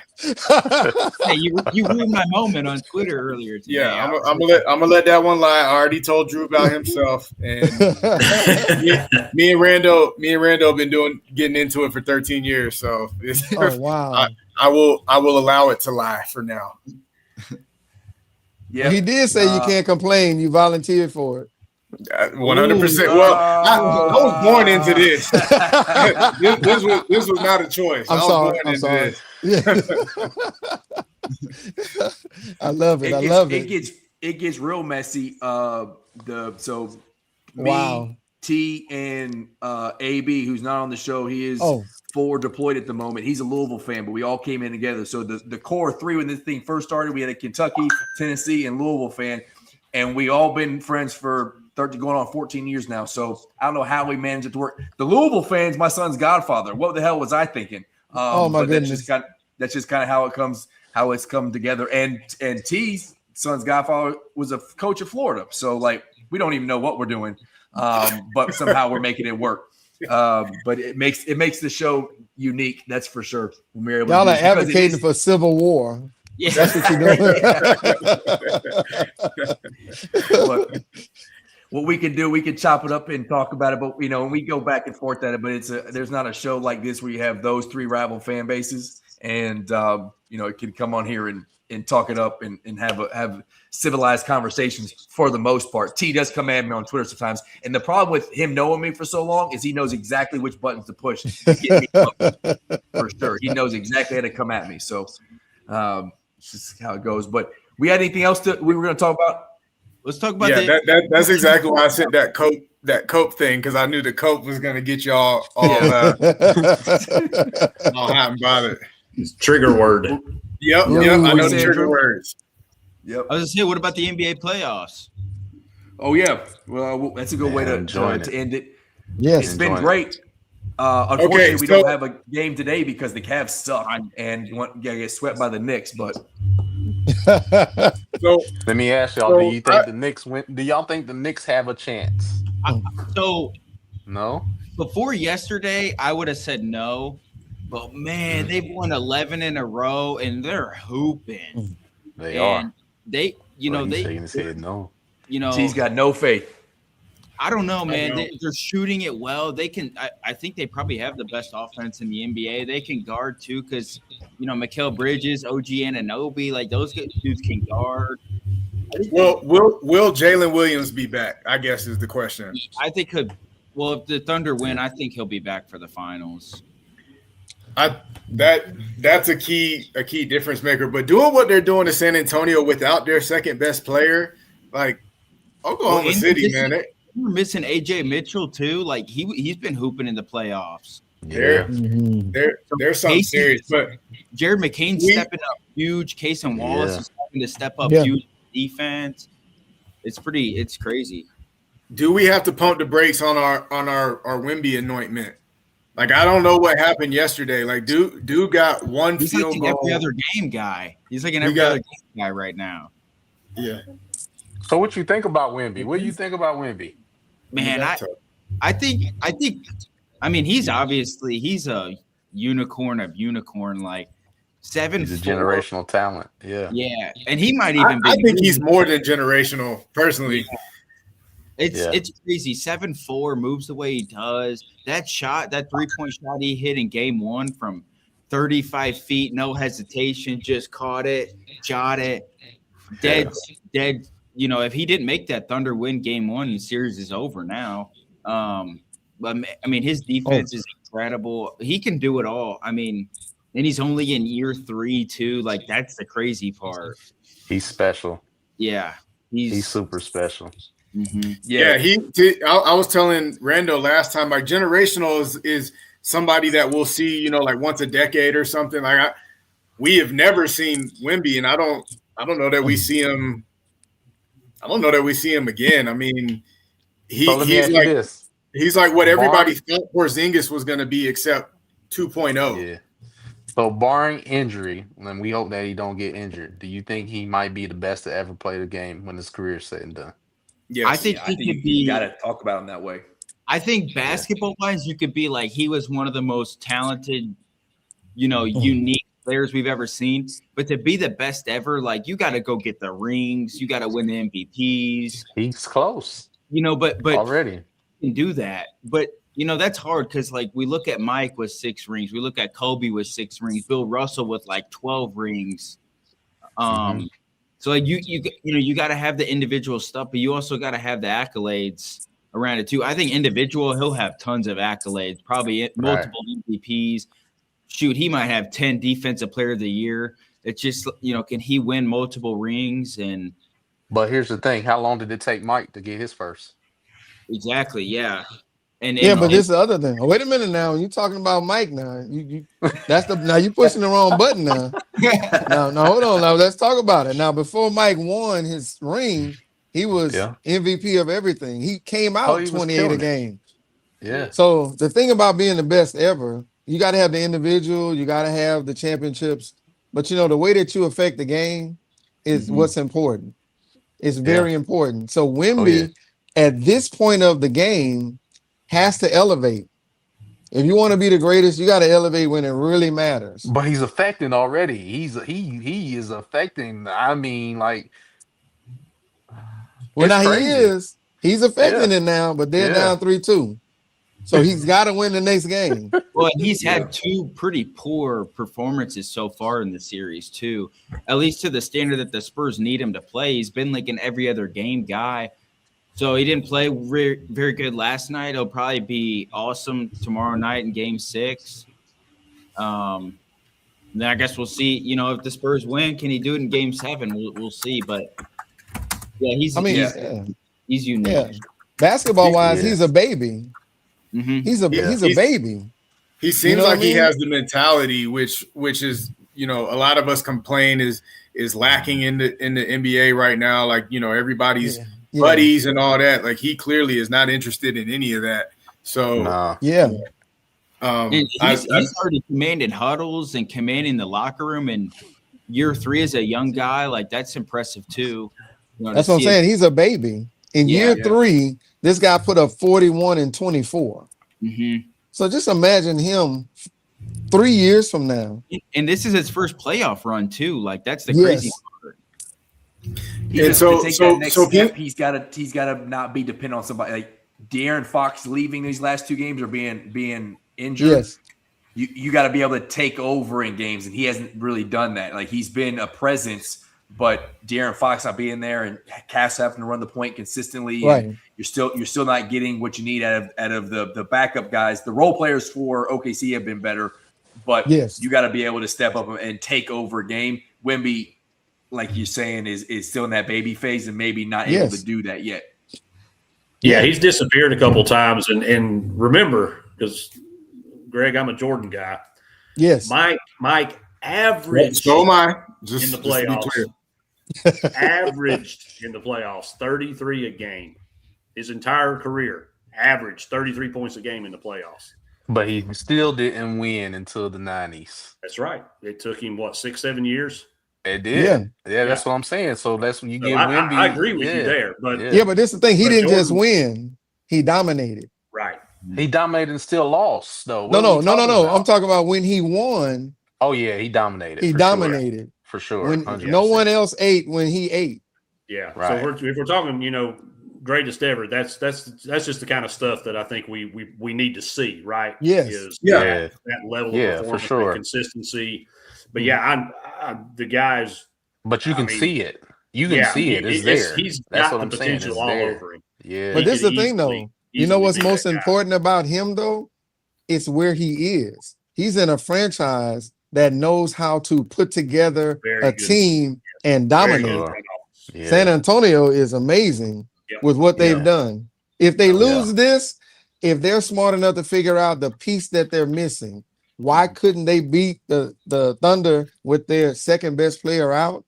If they can figure that out, I mean, to me, they're missing Cam Williams. But I'm gonna they're missing Cam. Yeah. That's just me. And Braden and Zion. Yeah. And we'll take. I'm just saying they need some more Wildcats to join. Kelvin and De'Aaron. They only got 2. That ain't good enough. Although the Thunder have 2 too. But so one thing, we did talk about. Him not taking over, Wemby not taking over. Kind of disappearing. I normally, unless it's Kentucky basketball, we do get screwed by the refs. That's me saying it. It's not you gentlemen saying. That's me saying it.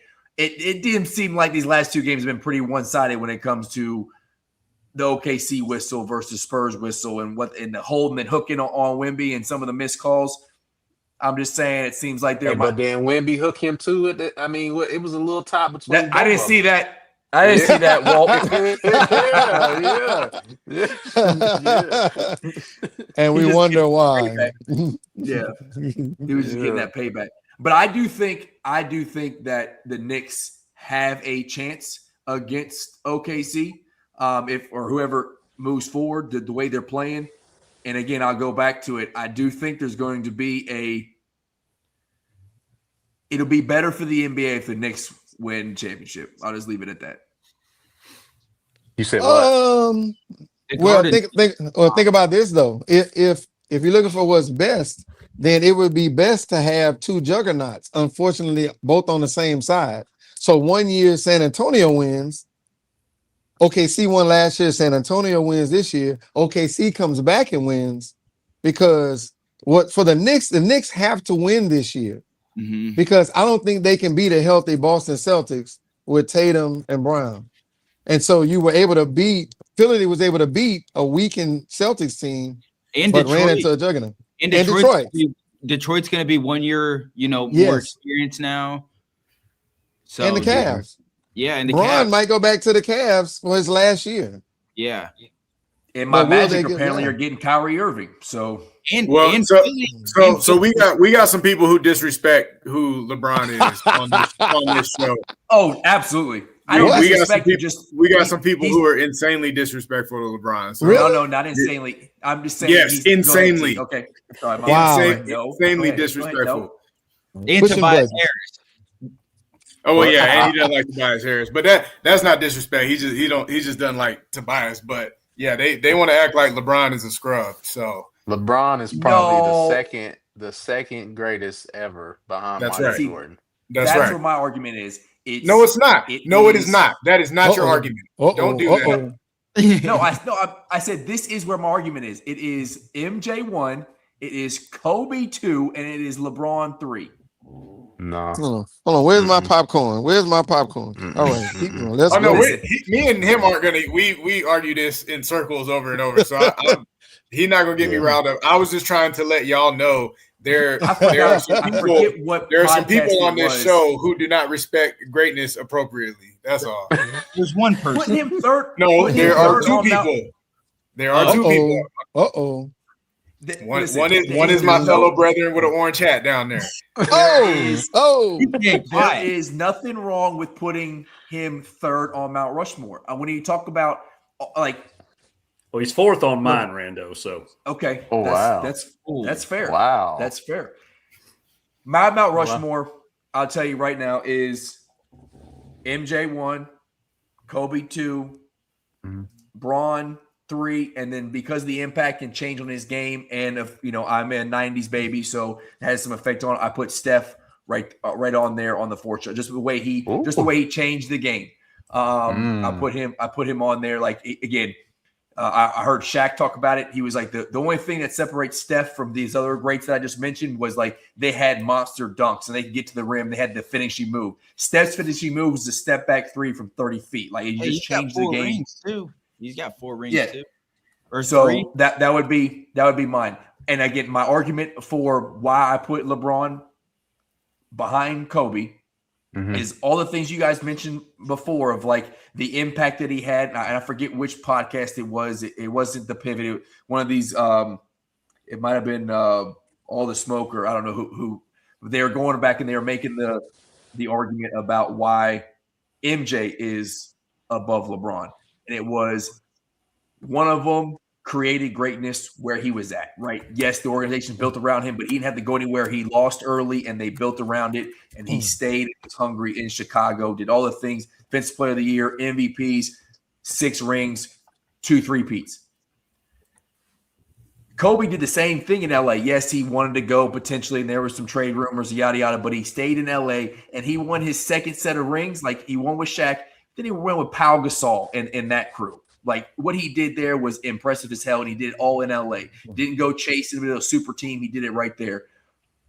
So if that's my tiebreaker between if I'm going to put LeBron 2 or Kobe 2, I'm doing it with the guy who stayed in the same franchise, built it, had a legacy, because I think that matters when you go to talk about greatest of all time. So I'm not trying to be disrespectful, even though LeBron should have hung it up multiple years ago. Did I have videos of my son saying LeBron's trash as a youngin? Have I brainwashed him? Yes, but that's more because what he did to my when he was in Cleveland. But I put MJ 1, Kobe 2, LeBron 3. I don't think it's disrespectful. I think that's just. Does Kobe win those 3? Does Kobe win those 3 without Shaq?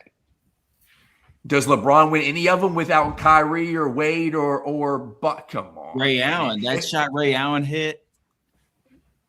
I'm just saying that's one of the biggest changes in probably like an NBA legacy ever. Ray Allen misses that step back crazy last second shot to force a game 7.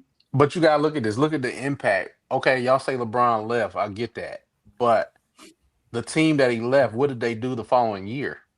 Trash. that's a huge impact right there. Mm-hmm. Agreed. That speaks volumes. Like, No, And but they this is the were thing judged though, and you know you gotta, if you're gonna say that, you gotta say it correctly. It wasn't just because he left; everybody left. The no, that's Bulls, not true. yeah, everybody left. The Bulls had 4 starters from a championship team come back the next year. That's why they won 57 games. If you look at who the Cavs lost, go look at their roster from the year he was there and the year he left. Mhm. Everybody who made any significant impact left. That's why they only won 19 games. Go look at it. They Kevin have Love Kyle was still Korver there. anymore? Go look at it. That's all I'm gonna say. Because people Kevin Love keep was saying still that there. narrative, Kevin Huh? Love. Kevin Love was still there. and that's why they won 19 games, because one person came back. Oh, That's wow. disrespectful. 4 of the Bulls, 4 of the starters from the championship team came back. They won 57 games. That's why. Okay, so what about the Heat when he left the Heat? Who stayed and who left? Wade See, was still there. 'cause- Bosh was still there. Buddy Right. Miller was Yeah. still there. Right. Because what I'm saying is when you take those persons out of it, who cares about winning in a regular season? Did they win a championship? So when Who? Mike left, they couldn't win a Yeah. championship. When LeBron Right. left, they couldn't win a championship. When Right. people make those kind of arguments, you know what they're telling me? They're What's telling that? me that somebody lost better. It's a crazy. If you're not talking about championships, why are we playing? So Chicago won 57 games, lost. But that's the point though. Like Miami was winning championships with LeBron. He With leaves. him. Right. He leaves. With he him, leaves and ultimately they goes. lost. Right? Ultimately, they lost. They may have gone farther or whatever. Eastern Conference Final, they lost. So Chicago, when Jordan left, they won 57 games and eventually lost. They lost. Yeah, because he had that impact. Yeah, for sure. So when That's what people I'm saying. say When LeBron had 50 that impact. games and 19 games, they lost better. Look, LeBron is an awesome player. He's a winner. If I had to, you know who changed the trajectory of their careers? And it wasn't even one of their teammates. It's the front office. Because if you ask why LeBron left Miami, if you're a real basketball fan, you know LeBron asked for a big. They said, if it's not broke, don't fix it. He's like, we need a big to win. He left. When he left, they got who? Whiteside. They got what he wanted after he left. Greg, who was your inside source on that? Because I never heard that before. Well, I heard no. it's because Pat Riley took his cookies No. off the plane. Look- That's what I heard. I'm just thinking. Yeah. No, but I mean, he needed a big. And when he said, you didn't give it to me, I'm leaving. So, He didn't need a big. He wanted to go back to Cleveland. He wanted to go win one for Cleveland. He wanted to stay in Miami, man. You know, they have very nice No comment. flower shops in Miami, flamingos. And so that's my story and I'm sticking to it. So when, if it's Mike, it was harder for people to leave then. So they really made some good choices in the draft and he didn't have to leave. But when you look at somebody like KD, OKC at that time had Westbrook, Harden, and KD. Yeah. They lost to a team. They were up 3-1. They came back, got beat, and then he left and went with them. They had to leave to win. They needed that kind of help. LeBron is very good, and he's great. What he learned is how to pick people to win. Let me leave Cleveland and go. And it doesn't knock his legacy to me. He left Cleveland because he couldn't get help. And I would have done it too. Right. So if you're gonna knock me, fine. Knock me with my 4 championships. Keep saying I'm not the champion, but I got 4 championships. I went to the finals 10 times. Yeah. Right? He did.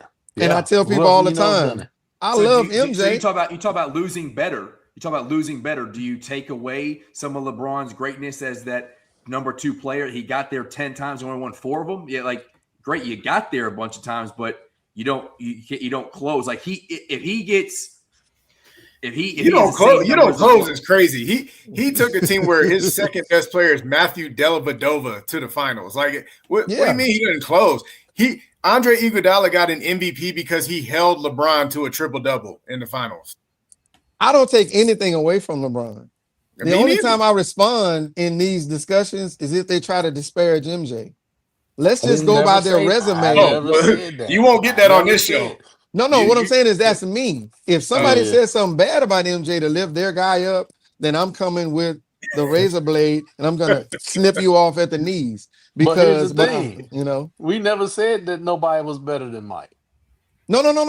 I'm not saying you did. What I'm saying is he asked, he asked me if I would take away from his greatness because he went 10 times and won 4. No, I only focus on the 4. Yeah. It takes a lot to win a championship. It does. He's great because he helped them win 4. I'm not going to say he's not the best because he lost 6. I'm not looking at that because Mike lost a lot. Not in everybody. Well, no, he didn't lose in the finals. He's undefeated. But before that, it took everything for him to even get to the finals. So he was a loser too. Everybody, they all lost. And Mike is my GOAT, but what he wasn't able to do was take sorry teams to the finals. LeBron might not have got the win, but he took sorry teams to the finals. Mike's still my GOAT, but I'm just saying LeBron took sorry teams to the finals. But this is the thing though. If you went to the prom 10 times and you brought a cute girl 4 times and an ugly girl 6 times, you never talking about those 6 ugly girls. You only gonna talk about those 4 pretty ones you brought. Greg, you get my prom dates from high school or something? What's you taking a shot here? What's the deal? No. I went with them. I brought them to mine after they went to you with yours. Okay. So, I took those ugly girls. I'm the champion. No, but So, I mean, look, I'm not going to disparage him for losing because MJ lost. All I'm saying is I like Mike just because of what he did, like globally. The shoes. I thought I could jump when I put those shoes on. Yeah. Even now, when I put on Michael Jordan's, my vertical increases by 2 inches. It's 2 inches now. That was that's like all when I'm saying. That's like when they sold PF flyers. Like, man, I could run faster, jump higher. Yes, because I'm gonna tell you, I'm gonna be controversial, but the greatest player, I'm talking about the greatest NBA player to me is just Michael Jordan. But overall impact was Kareem Abdul-Jabbar. You won 4 state championships. You won 3 college championships. You only lost once, and you won 6 titles. I mean, there's nobody more accomplished than Kareem Abdul-Jabbar in the game of basketball for his life. They said you can't dunk because it's too much of an advantage. He was a civil rights guy. He was a rights for the players guy before he had contracts. He was like, I'm not coming unless these things happen. And so that's how powerful he was. He didn't become famous and then said, I'm going to use my strength and try to put that on, look, before I get in here, this is what I'm going to do. This is what we're going to do, blah, blah, blah. I mean, so we got to understand that now these players, like I said, Bron can keep playing. I want him to. The only thing I don't want to happen to him is for him to play and have a 20-point per game career like Mike and people start attacking him even more. That's what I don't want. I don't want him to get injured and have to leave like that. I don't want him limping off the court. He's a hero. I want him to run off the court, 60 points like Kobe, and going, that's just me. My GOAT stopped playing a long time ago, but my love of basketball has me watching. And my love of watching 2 close friends battling for 13 years, going at it. I love that. Talking about that GOAT stuff. I love it, But like I said, MJ's GOAT because of my personal feelings. But there's an argument for LeBron, and I don't have a problem with it. Oh yeah. I don't think there's an argument for LeBron.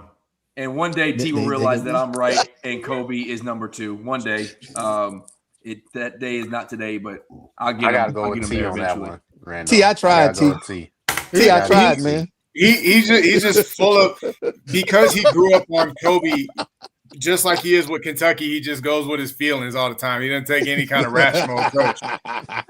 It's just all his feelings. And then Hammer Hammer's just a hater. So Hey, Hammer, Hammer's just a hater. I gotta know your 4. I didn't never get to hear your 4. I want to hear your 4. Your Mount Rushmore.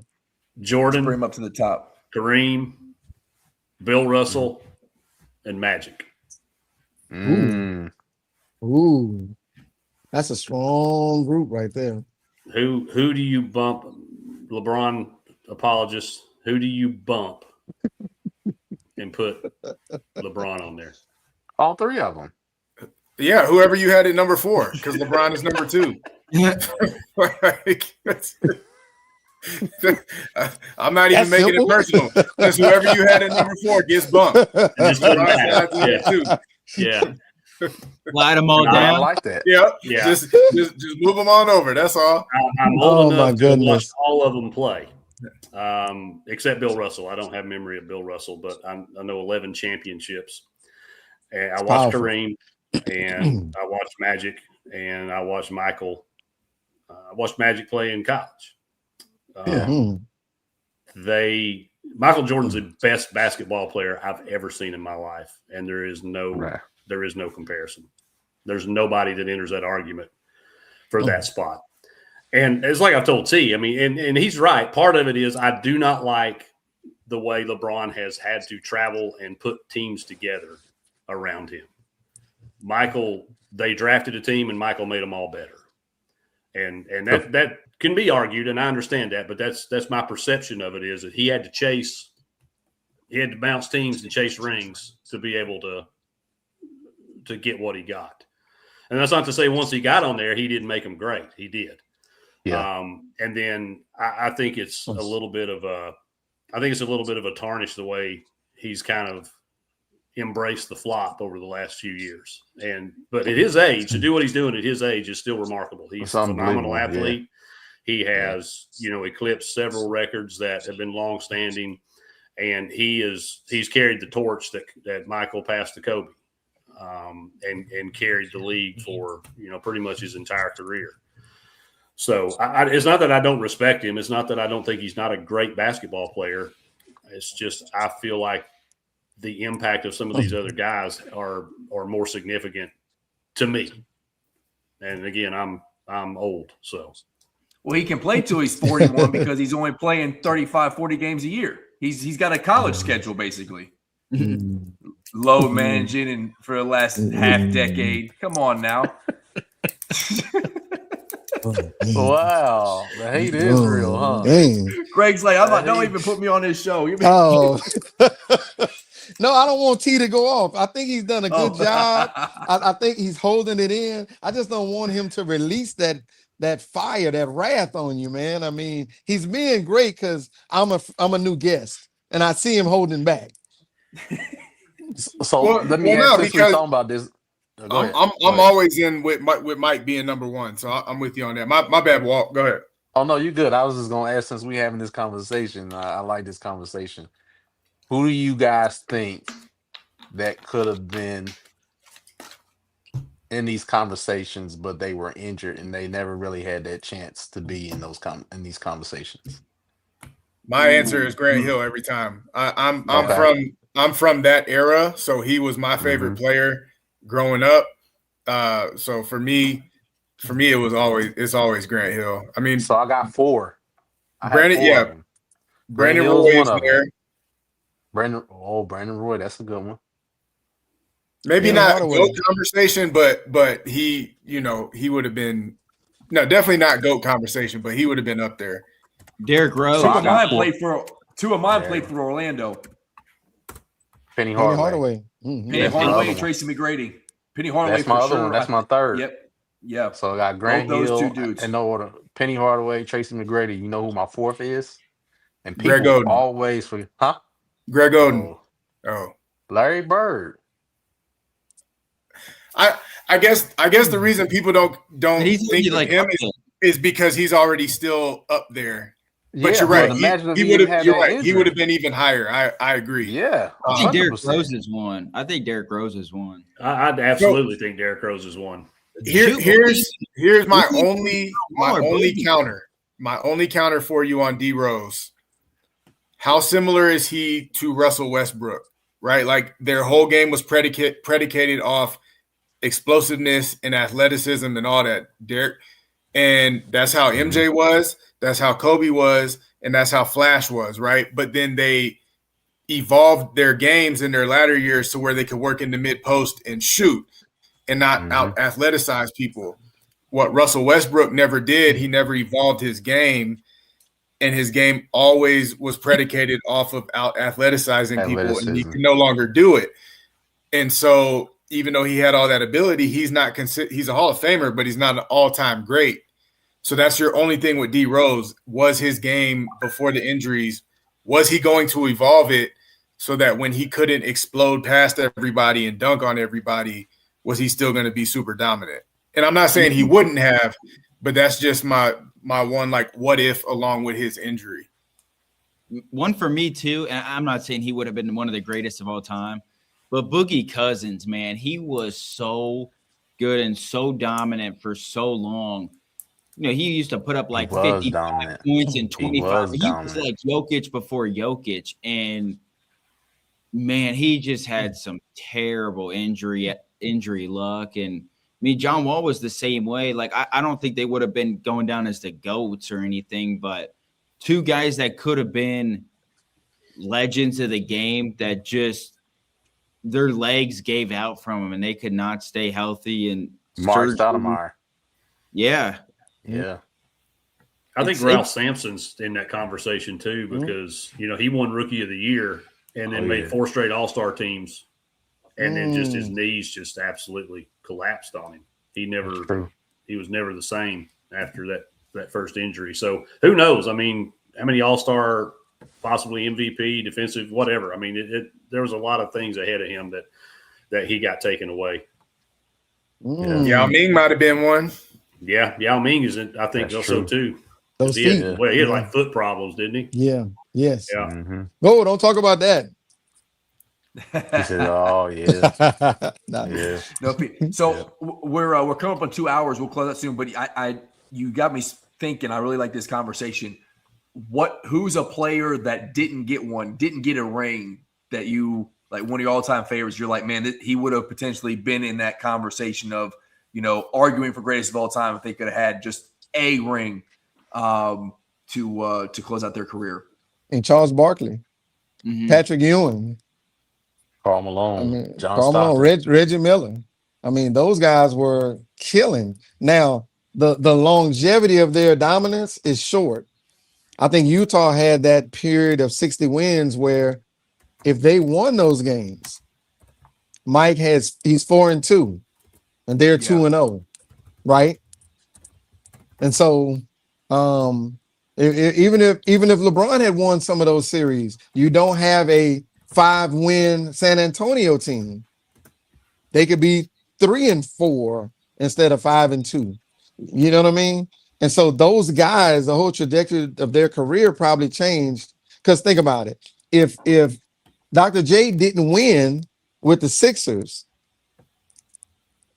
how would we be looking at him? A great player with no ring. He would be Charles Barkley. So this isn't my answer to your question, but Rando, but what if Vince Carter what if they had won with the Nets? That would have helped. That would have helped Vince Carter a ton. Yes. Yeah. You know, and it's current right now, and he gets a ton of hate. I mean, think of like James Harden's legacy if he had a ring. I'm not saying he would be one of the greatest, but like what he's been able to do as a scorer in the NBA for as long as he has, if he just had a ring to back him up, like he would be, because he's going to go down as one of the best scorers, one of the best shooters, one of the best isolation, all anything you want to name on offense. He's one of the best, and he's in the conversation. Yeah. It's just, he's never really played that much serious basketball in his career, minus, you know, a couple conference finals appearances. But if he got a ring, that would change his career a ton. I'll tell you 2 more people too. Melo. Yep. Melo was my answer. And then Iverson down here was my second one. Melo and Iverson were the two my favorite players of all time. Yeah. And Chris Paul too, man. I always thought he needed a ring. Chris Paul's a good one. CP3. 100%. And It's crazy. And if you think about people who didn't get there, I'm looking at, I think that's Kobe Cobb. If you look at somebody who probably could have had a serious impact, Lynn Bias. Mm, Yep. True. Yep. True. Yeah, he's got to be one of the biggest. Like, people always go with injury what ifs, and they tend to forget to say Lynn Bias. He's definitely one of them. Man, 100%. I wasn't trying to think this hard on here, man. Yeah. Hey, I'm gonna throw Clyde Drexler out there too. As much as impact he had with the USA teams, and just couldn't get over the hump against Jordan. But he didn't win in Houston. I thought he won in Houston. College Houston. No, he won a championship in Houston. He did. He won with them? He did win one. Yeah. I thought Okay, my apologies. Yeah, those 2 years. Okay. Yeah, the 2 years that Jordan took off. And see, Jordan was so, he gave a lot. He let them win 2 championships. But the thing with Clyde Hammer is, like, he went down there, and that was Dream's team, not Clyde's. Yeah. So that's right. I forgot about that. He won one, right? Yeah. He won one ring. Yeah, that's right. My apologies. Well, still love you, Clyde. Yeah. Good job. Good job, Can't be on the list, but I still love you. Good job, Clyde. Yeah. And listen, we just talked about all that, and I'll bring it right back to the fact of, like, John Stockton, Karl Malone didn't get one because of MJ. There's a bunch of Ewing, all these guys that a lot of didn't people didn't get one because of Jordan. Because of MJ. Guess what? Dirk Nowitzki's got one because of LeBron. Talk about it. Boom. Boom. KD also joined the 73-win Warriors because they couldn't beat LeBron. So No. What, 73-9, wasn't they? Yeah. And they got Boogie too, but he didn't really play much. Yeah, KD joined the Warriors just so they could beat LeBron and Matthew Dellavedova. So, I mean, look, I like taking up for all of them. So, looking at that, Jordan stopped people from winning out of the East. LeBron didn't even let people get to the finals for 10 years. yeah. That's true. That's how stingy he was. He didn't even let them play. That's true. To be fair, he was battling my Orlando Magic, who's, Dwight Howard was great. We had Hito Turkoglu and Mikel Pietrus, Jameer Nelson. Jameer Nelson, one of the greatest point guards of all time that don't get recognized. Man, I love that dude. So you an Orlando Magic fan, huh? Yes, sir. So you want to know what? I don't have a favorite NBA team. It used to be the Orlando Magic because Penny Hardaway was my favorite player. But when Shaq left Orlando, I never had another favorite team after that. It was over. It was over for me. I said, you know what? I'll just like players, follow players. But it was over for me. So I was born in Orlando. My folks split, and my dad moved to Kentucky. That's how I raised back and forth between Florida and Kentucky my whole life. And my love for Kentucky basketball and sports just grew when my dad moved up there. And but yeah, my love for Orlando stayed. And I remember as a kid, the radio stations playing like "Hit the Road, Shaq," and "Don't You Come Back." Like they hated this dude when he left and he tried to go to LA. And then he had the audacity, and I love Shaq now, but he had the audacity to come back after we retired his jersey and say, you know what? I wish I had never left and I won a championship Orlando. Man, screw you, dude. Wish you had never left. You shouldn't have left then. You could have hung out with freaking Penny and balled out. Yeah. Oh, man. But this is for T. This is for my man T. If we get on LeBron for leaving Cleveland, how come nobody said anything about Shaq leaving and going to LA? And then leaving and going to Miami. Because he's not in the conversation for GOAT. That's the only reason. I got you. Yeah. Like he is the most dominant center of all time. I don't even think I'd put him as the best center of all time, though. No, he's not the best. Yeah. He at least Hakeem. Nah, he's not the best. Hakeem and Kareem are both more skilled than him, but he was more physically dominant. And those other two, Wilt Chamberlain and Bill Russell, they're not too shabby either. 100%. 100% I mean, correct. Those are some seriously athletic guys. They blocking. I mean, for Wilt Chamberlain to block the skyhook, come on, man. Yeah, and I think Shaq kind of, I mean, even though he was finals MVP, right? And that just goes to his Yes. physical dominance. But the beef that he had with Kobe, because he didn't like take it seriously or he didn't put in the type of work that Kobe wanted to see from him. I think that's why people don't hold that stuff against Shaq. Like he went and won in LA and then he played second fiddle to Flash in Miami. But there's no argument for him to be the GOAT. So everyone's just like he was super physically dominant and they just kind of leave it at that. Kobe, you're right. The Admiral's a Hall of Famer. He's a great, but he's not he's not up there with those guys though. But he is a great. Yeah, he is. He is. Tim Duncan too. Yep. So Tim Duncan is somebody that I argue about all the time that he does not get his proper respect. Like everybody says he's the greatest power forward, but then they're still not putting him in the upper echelon. And I don't appreciate that because I think Timmy was something special. Yeah. But it's not just him though. You know who else was killer on that team? The real person Sean who Elliott. brought the Euro step to America. Ginobili. And Tony Parker. Tony Parker would kill anybody today. That team was perfectly constructed for sure. Oh man. Those were killers. Yeah. Those championships. And we never talk about those guys as being the GOATs. They didn't have the big individual stats, but team-wise, they were that's a dynasty. Yeah, and so it's interesting, folks like Rando and stuff who like to elevate Kobe and discredit LeBron. They'll say like Golden State had a dynasty during LeBron's run, but let's not ignore what San Antonio did during Kobe's run either. Right, that's true. Ugly. But guess what? And what Detroit Kobe did. didn't go run. LeBron, if LeBron was Kobe, he would have ran to San Antonio and played on that team. Nope. Kobe's like, I'm just going to sit here and wait. Kobe wanted out. Kobe literally tried to force a trade to like Charlotte. He wanted out. He tried to force the trade. He just threw it out there to try to get a little extra money, get what he wanted. You know what I'm saying? He used he used the Kobe Bryant, the Mamba mentality. All facts.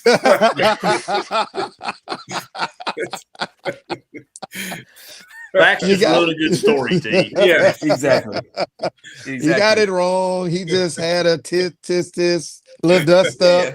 Yeah, you just letting Jeannie Buss know, like, hey, it's like when you enter the transfer portal and then pull back and return at the school you just were at. A little wake up call.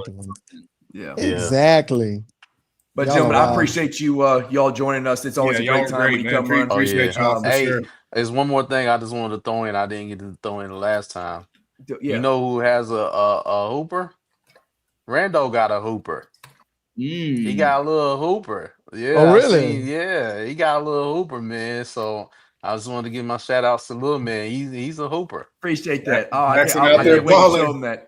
Yeah, Jay's doing good. He's out there. He actually went yesterday. They got a place called Hoop House. It's a West Coast thing, but guy tied to the NBA, has some franchise out here in California, and they've been working on him a lot. And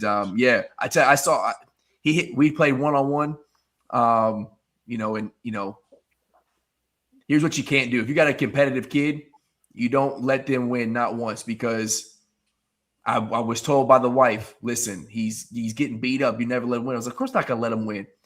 And we came out here and he had a rough day, and I'm smacking him like 10-1. And I'm like, all right, I'm gonna let him score. And he got it. We got tied up, and I'm like, okay. I looked at him. I said, you ain't scored again. This is it. Dad's getting ready to win. And they had been teaching him this pump fake step through like Euro move. So he comes with his left hand on a dribble, pump fakes me. I'd go to swat that shit, and he steps under and scores. And I was like, no! My undefeated record is gone. I was like, you gotta be kidding me. And he comes running the house. I beat Dad. I was like, never again. But yeah, he's doing really well. That's and I appreciate stuff. you recognizing that. I know I sent you a couple of videos of Jay Ball. Oh yeah, for sure. We might have a future point guard in this, but thank you. That mean a lot. I know he's gonna get tickled when he sees that clip. But wait, how old is he? He is 9. Oh, come on, that's a crack dream. When he gets to be 15 and 16, you won't even score. I shoot with my 2 boys now, and I can't even get a rebound. Yeah. Well, you don't even let me shoot. You need the J zone to get extra 2 inches on your vertical. Yeah, No, and no. to be fair, No. Greg, Jay does lower the rim to 9 feet for Rando. So when Jay gets good enough to beat me, listen, I'm not above. I will foul the hell out of him. I will send him into the dirt. When he starts being able to cross me over, I'm gonna snatch him up like old school rules. Like he's gonna go cry to mom. I don't even care. You ain't beat me until I'm in a wheelchair. I hear that. Let me tell you something. I played my oldest when he was 11, and I cheated and fouled to win 12-11. you gotta do what you gotta do, man. And I never played Cam. So the oldest is 6'4", 215 with a 43-inch vertical, and Cam is 6'8", 210 with a 40-inch vertical. I'm not playing. If we're gonna play ball, we're gonna play on that little game at Chuck E. Cheese. Like maybe pig or something. Or kickball. That's it. I mean, I got you even a the Papa daddy shot. threat doesn't work. The daddy threat doesn't work. You're not gonna eat. You're not gonna eat if you don't let me win. Well, they got more money than me. So I can't even argue now. takes your bargaining power away, doesn't it? I have none at all. And they call me Milk Dud. So this disrespect. Mr. Clean with a tan. The disrespect is real, man. Oh shoot. Oh man. The disrespect is real. It's coming, man. Rando, it's coming. I'm telling you. Yeah, for sure. I know. I'm just like most things, and the like I said, the team can attest. Like most things, I'm in full denial. Even when it happens, I deny it. I just like nope. It's not how I see it. I got my blinders on. That's not how I see it. We can attest to that. That is a factual statement. Well, he didn't win. You lost better. That's right. Yeah. That's right. Exactly right.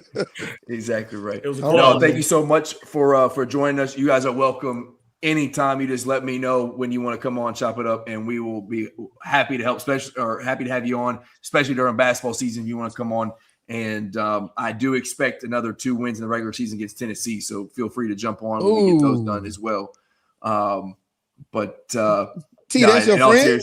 That's your friend, T. He doesn't expect that. He does not expect that. Not this year. Didn't expect it last year either. But it happened. Boy, I tell you. Well, But we it happened. expected to knock you out in the Sweet 16 again, but that didn't Yeah, we happen. thought we were going to meet y'all again, but then that didn't happen. Finisher. And then we will remind you what happened Close the show. the year before. Yeah. Yeah. No, Yeah, thank you, Walt. the show Thank you, isn't fun Greg, anymore. Yeah. We don't want to talk about it. I'm We don't wanna talk miserable about it. now. But yeah, so we're still waiting. We're still on Milan watch. We'll see what happens. But yeah, I got to talk a little college football. We didn't get to college baseball, but we lose like 100 followers or 100 listeners when we start talking baseball anyway. So that we can save that for Saturday. But we'll have a happy hour show on Saturday. Talk it up and see what kind of updates we have. But again, thanks for everybody listening. Go like, subscribe, go follow Greg Williams, go follow Walt on X, go follow all the socials. Hammer, Drew, T. You got Border Rivals HPS on X, Heavy Pour Sports on YouTube and TikTok, and then me at All UK Ball _HPS. But again, thank you so much for coming on, guys. We really appreciate it. And as always, go Cats. Thank you. Appreciate it. Y'all have a good one. All right. Cats. All right. Good night. Go Big Orange. Peace. Play. On a whole nother level. Let's get it. Run it up. Check the scope. Money talk, money mo. Yeah. Main crew say they weed it. Kicking down the door. Run it up. Check the scope. Money talk, money mo. What? Main crew say they weed it. Kicking down the door. Let's go. And it's the whole lane when I'm driving the machine.